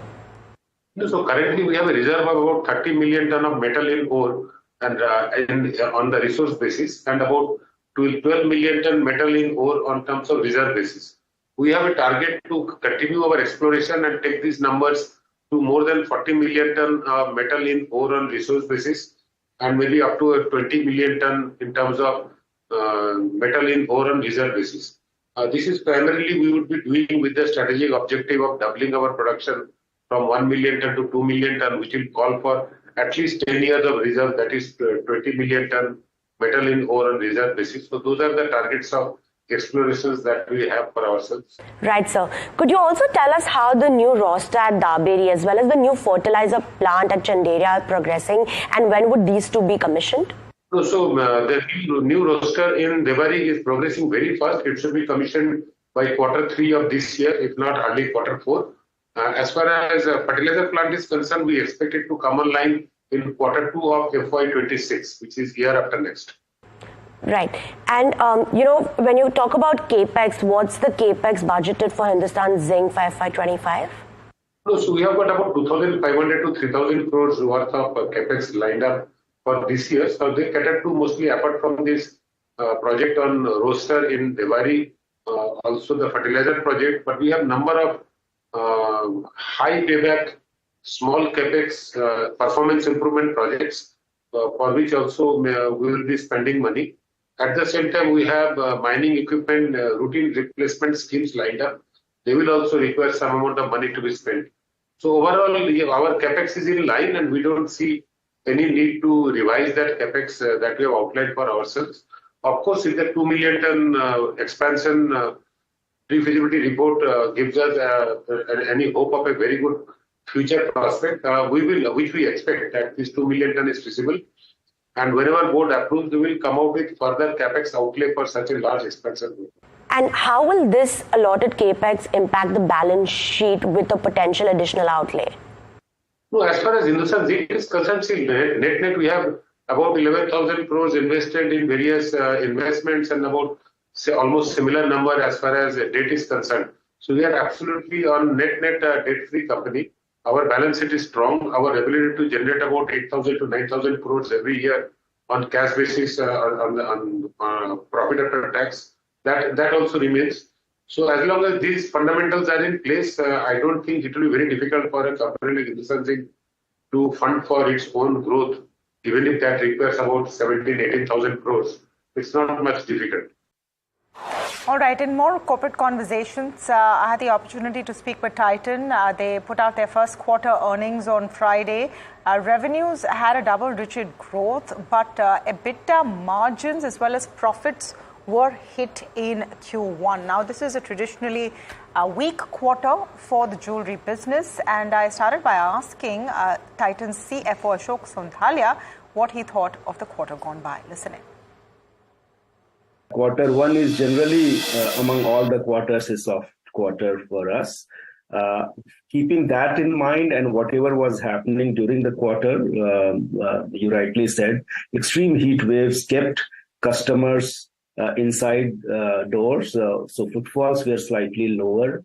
But overall, we are very happy and satisfied with the quarter performance. Okay, let's talk about the margin and net profit metric for this quarter. Can you elaborate on where that squeeze is coming from, Mr. Sonthalia? So if you look at EBITDA and EBIT level, we are fine. We are in line with the revenue growth. There are some financing costs which have gone up. You are aware that, we acquired Carrot Lane during last year, sometime in November, and we raised long-term borrowing for funding that. And that cost is about 63 crore in a quarter, which was absent in Q1 last year. So when you compare at net profit level, so some of those things are playing into why net profit is slightly lower than last quarter. Okay, and how long do you expect this to carry on, the Carrot Lane costs, which you're seeing in Q1? As far as the related borrowings are concerned, I think in next 2 years we will pay it down. And when we had acquired at that point of time, also we had said that this acquisition will be EPS dilutive for 2 to 3 years, and then it should start adding to the overall EPS profile of company. As a growth segment, though, CaratLane's growth has been pretty robust, all things given, isn't it, Mr. Sonthalia? When you compare to the India business, the studded mix, all of that, CaratLane is performing as expected? Yes, so CaratLane grew about 18 to 19%, and within that, their core portfolio grew about 22, 23%. So we are overall happy. They margin-wise, they were almost flat, slightly lower than last quarter one. But we see there is opportunity for this company to kind of keep improving their margin as they scale up. What are the growth targets you have for CaratLane as well as Mia? Both should be growing faster than Tanishq just because of scale. One is the scale. Tanishq is at a very, very high scale. And both the players, CaratLane and Mia, are addressing to a segment which is really, working independent, modern women's class, where the India is really going through a huge revolution, I would say, where the decisions and independence in all those things are happening, and they are riding that social change wave. And we see a lot of opportunity, multi-year, next 5, 10, 15 years, these brands should ride that wave. Absolutely. But in terms of top-line growth for FY25, what have you penciled in? So of course, Tamanna, we don't give guidance on the growth thing. But as I told you, overall, Titan has a FY27 guidance for jewelry business put together. And we are tracking that, which was 2.5 times from FY22. Okay, so you're on track for the FY27 targets. All right, let's talk a bit about the import duty cuts. Now, I think one factor of a bit of a drag on Q1 has also been high gold prices. That has corrected quite sharply since the budget. Are you already seeing the impact of that? And how do you see, lower retail prices because of the import duty cuts work out on demand? So, of course, import duty cut has been a very, very positive step for the industry and for organized players like us, while prices came down for some time, and then again international prices have gone up because of geopolitics, tension, and US interest rate cut announcement, very likely, like starting September. So prices will keep going up and down, but our competitiveness have certainly improved. The difference between our prices and the market has kind of improved to some extent. And in the long term, it kind of helps everyone in the industry because the gold sourcing will be at par for everyone. And it will improve competitiveness of our brands. What about the inventory hit? Because you were, of course, carrying inventory right before prices came down because of customs duty. And I know there's an assessment you've given on it. Is that a one-time hit, and is that expected to weigh in on this quarter? So, yes, it is a one-time hit, Tamanna. So our inventory cycle is typically 5 to 6 months. And that is what we told, that over next 6 months, roughly 500 to 550 crore is the hit which will go through as we liquidate or as we sell this inventory. You've also guided, Mr. Sonthalia, for higher marketing spends, which makes sense if you want to consistently increase market share. There's more competition coming in. What is the impact on margins you see because of those higher marketing spends? We are not really in a position to say the adverse impact of the margin at this point of time, because it's very uncertain. But yes, marketing spends are going to go up slightly as the competition in the organized sector is increasing. But the macro or the large trend where the industry is getting organized more and more, and unorganized is coming down, it gives opportunity also for us to improve our market share. So don't see very significant impact, but yes. What is the market share that you're aiming for? And when you're saying that the share of organized players is growing, what are the kind of trends that you're seeing? Any numbers that you can add to that? we are currently 8%. Our estimate suggests that we are currently 8% of overall jewelry market. And we believe by FY27, we should be close to 10% or slightly above 10%. That's our estimate. So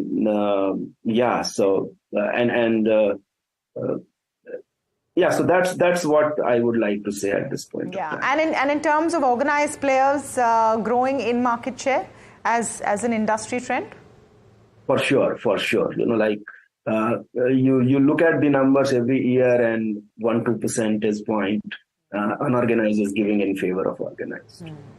In terms of all your segments, Mr. Sonthalia, and I'll wrap this up in a couple of minutes, your wearables revenue is slagging a bit. Revenues have fallen despite volume growth. Why do you see that happening, and do you see that persisting? So we earlier also talked that this seems to be up to festive, the whole inventory glut which has come in the industry of wearable smartwatches will get cleared. It is our expectation in next 1 or 2 quarters, and post Diwali festivities that should get normalized. And we in Titan are trying to kind of slowly and gradually differentiate ourselves on the better price point, better service, better features, etc. But yeah, that's a slightly long-term, 1 to 2 years kind of a story. But in the short term, we believe that this kind of prices coming down should stabilize in next 1 to 2 quarters. And the next 2 quarters become important, Q2 and Q3, as we move towards Western festive season. What's your outlook there? We are positive. July has been generally started well. After custom duty, we are seeing a lot of excitement for the customers on the gold jewelry side, particularly, which is good. And more customers are coming back. More wedding days are expected in Q2, Q3, etc. in the second half of the financial year. So overall, we are very, very positive about the Q2 and Q3.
what's happening in Indian markets? What's happening in Indian markets is what's happening across the world. No one has been spared, which is why this nearly 2% hit on the Nifty should be looked at in perspective. For example, trading was suspended briefly on the topics. The Nikkei was down nearly 7%.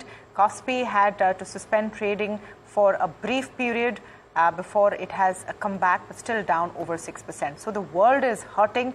India is also getting impacted by what is happening globally. Now, within Indian markets, I just want to pull up the heat map for you to give you a sense of what is being spared the carnage today relatively. And it's all your defensive plays, your consumption plays. The idea that at the end of the day, we'll pull up the heat map actually, the end of the day, people will be basic consumers. So you've seen a Sun Pharma, results were actually decent on Friday when they came out. And you had an up move there, that's doing okay. HUL, Asian Paints, Nestle, Britannia, Tata Consumer. Look at the only 5 names which are in the green on the Nifty. On the losing side, Autopac has another bad day. This was on Friday as well. It continues in that frame. Autos and metals were worst hit. That theme continues very, very clearly today as well. I just want to pull up the India VIX for a second to give you a sense of what's happening on the volatility index.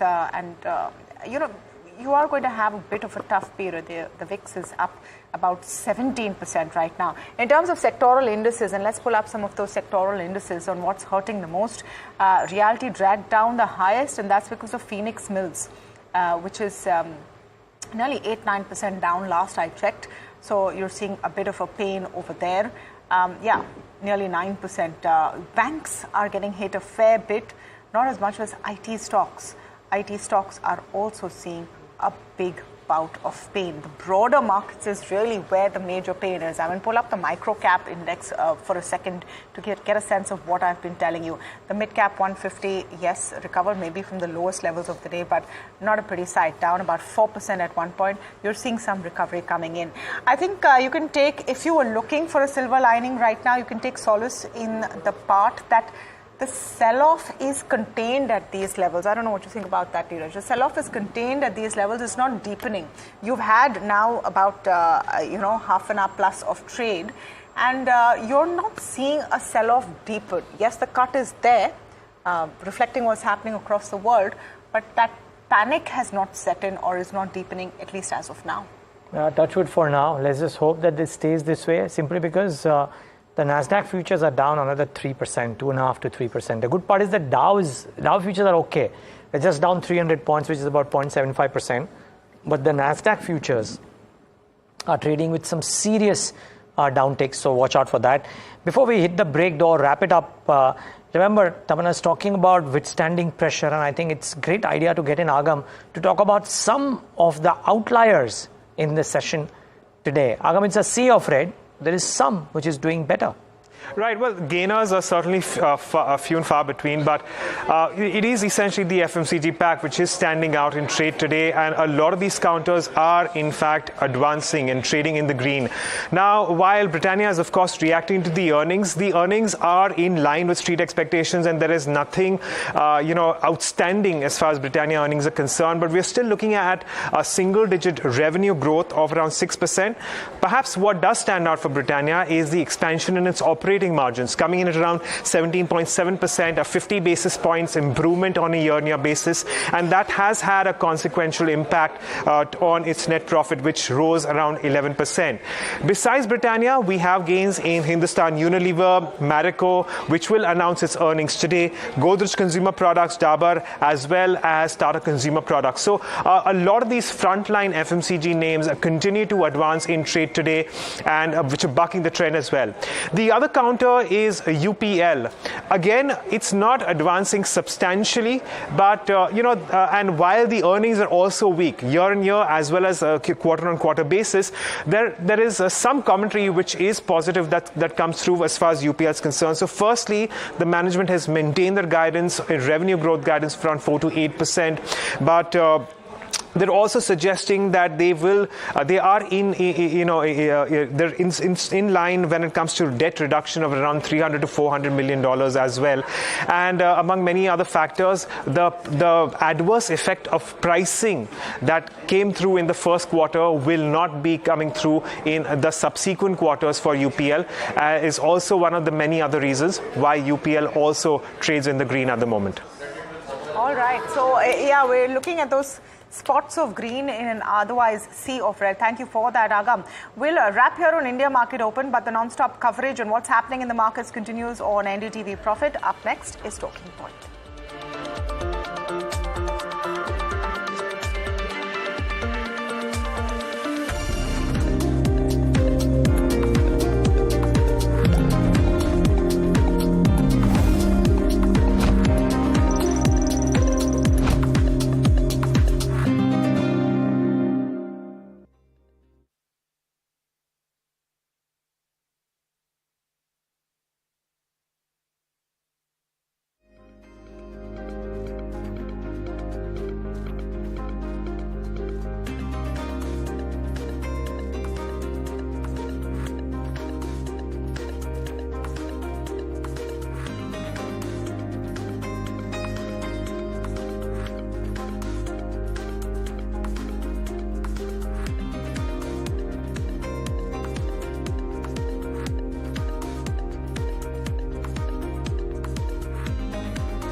Thanks for tuning in to Talking Point. I'm your host, Niraj Shah. It's just the perfect day to have our guest on the show today. The case for a chat for Vinay Jaising is multi-pronged. Of course, the rising yen spelling red for any kind of risk-on strategy and leading to a risk-off.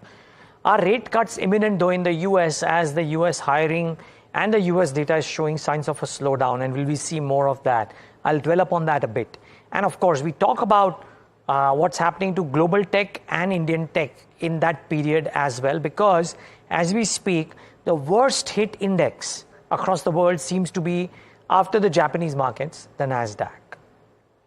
Vinay Jaising joins us on the show to talk about all of this and more. Vinay, great having you as always, but more so today because it's just coincidental that we have you, but I wanted a guest who has a great insight on what happens in the global arena. And by virtue of your previous role, and I'm sure your current role as well, I'm guessing you have that. So would love to understand, Vinay, what is causing the flutter according to you? Because this, since Friday, when I'm asking people about whether it's the US data, whether it's the yen carry trade, or whether it's geopolitics, and it could be all of the above, but people are still choosing sides and saying maybe the yen carry trade doesn't have as big of an impact as at least I was making it out to be. I would love to understand your thoughts.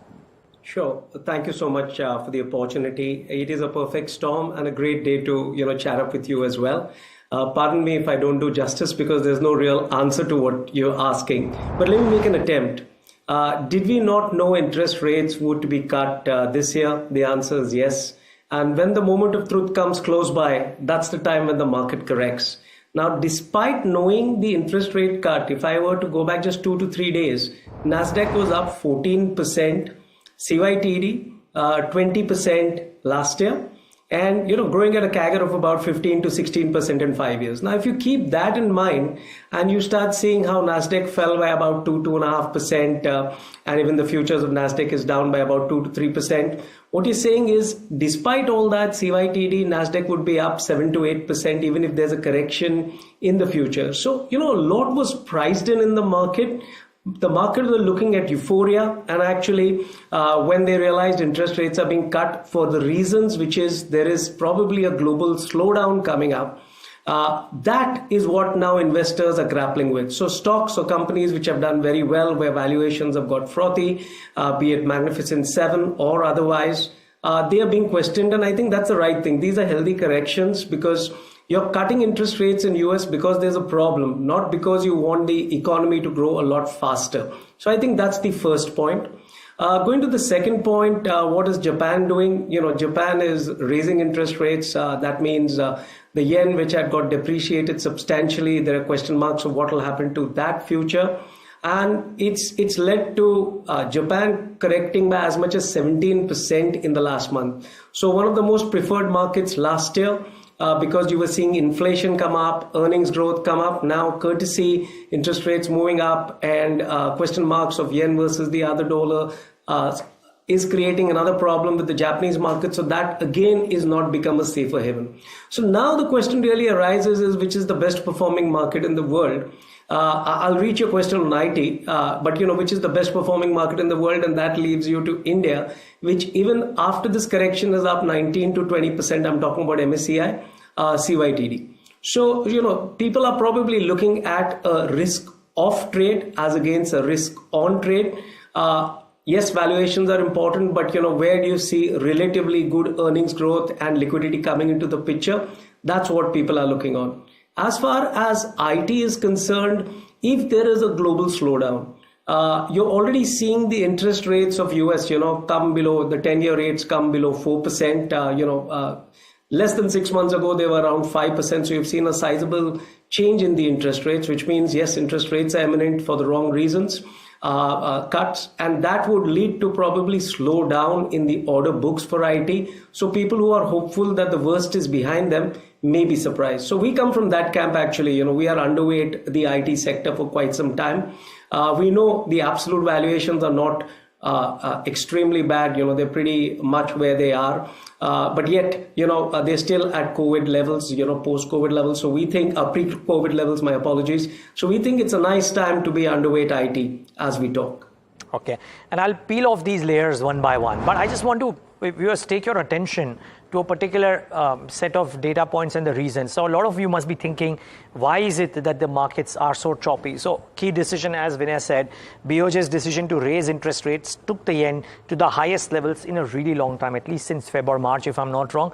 The move, of course, triggered the unwinding of the yen carry trade. Effectively, people or global investors would borrow in the Japanese markets because the interest rates would be low, invest in other markets, take the cream, and revert it back. So as long as interest rates and currency stays low, I'm simplifying this because we would love to get more of Vinay, but I'm just laying it out here. As long as the interest rates and the currency stays low, it's a very good trade to execute. as interest rates move up and currency moves up, it becomes a problem because the rate differential and the currency differential eats into your profits, and I think that is the sign that we're seeing. So we've seen a bit of a global sell-off in the last 48 trading hours. As we speak, the Nasdaq futures are down another 3%, and investors probably should expect increased market volatility in the near term. The point that I want to ask Vinay Jaisingh though is the next plate, and the next plate says what now brokerages or global think tanks think of what the Fed will do. So Citi expects 125 basis points cut by the end of 2024, JPM about 50 basis points cut, each in September and November, so about 100 basis points. BofA sees rate cuts starting in September versus December earlier. So clearly, there is now a belief that interest rates will start coming down very, very quickly. Now, Vinay Jaisingh, we know that since the COVID days at least, the Fed has been the principal mover of risk assets, particularly equity markets globally, and thereby even in India. If the Fed were to cut starting September and show that aggressive stance, because it's at 5.25 and can afford to, do you think that's a bit of arresting the fall kind of a tool for equity markets globally? So, yes. So I think if you look at the 10-year chart, it's exactly what you're saying, which is, close to 4%. So 5.25 is already being factored in the bond market of having a cut of as much as 100 to 125 basis points. 3 months to 4 months, we don't need to be as cute as whether, you get 125 in 3 months or 125 basis points in 4 to 5 months. But, I think that will become consensus. Remember, 6 months ago, we were talking about 7 cuts and even more aggressive cuts coming in totality. I think that's behind you. Probably a 6-month forward comment of 4% interest rate in US for 10 years as well as a 4% interest rate for Fed of 4 to 4.25 is a lot more real. Now, when that happens for the first couple of months, my bet is people will realize why that has happened, which is, you're seeing delinquencies and mortgage rates, you're seeing credit cards, payment problems happening from the retail customer, you're seeing capex slow down in US. And when you see all these things getting added up, the market will probably, short-term correct before they realize, guess what, the cost of capital is going down, which is good news for the market. But that, I think, will be 3 to 6 months forward. So 6 months forward, you'll probably see the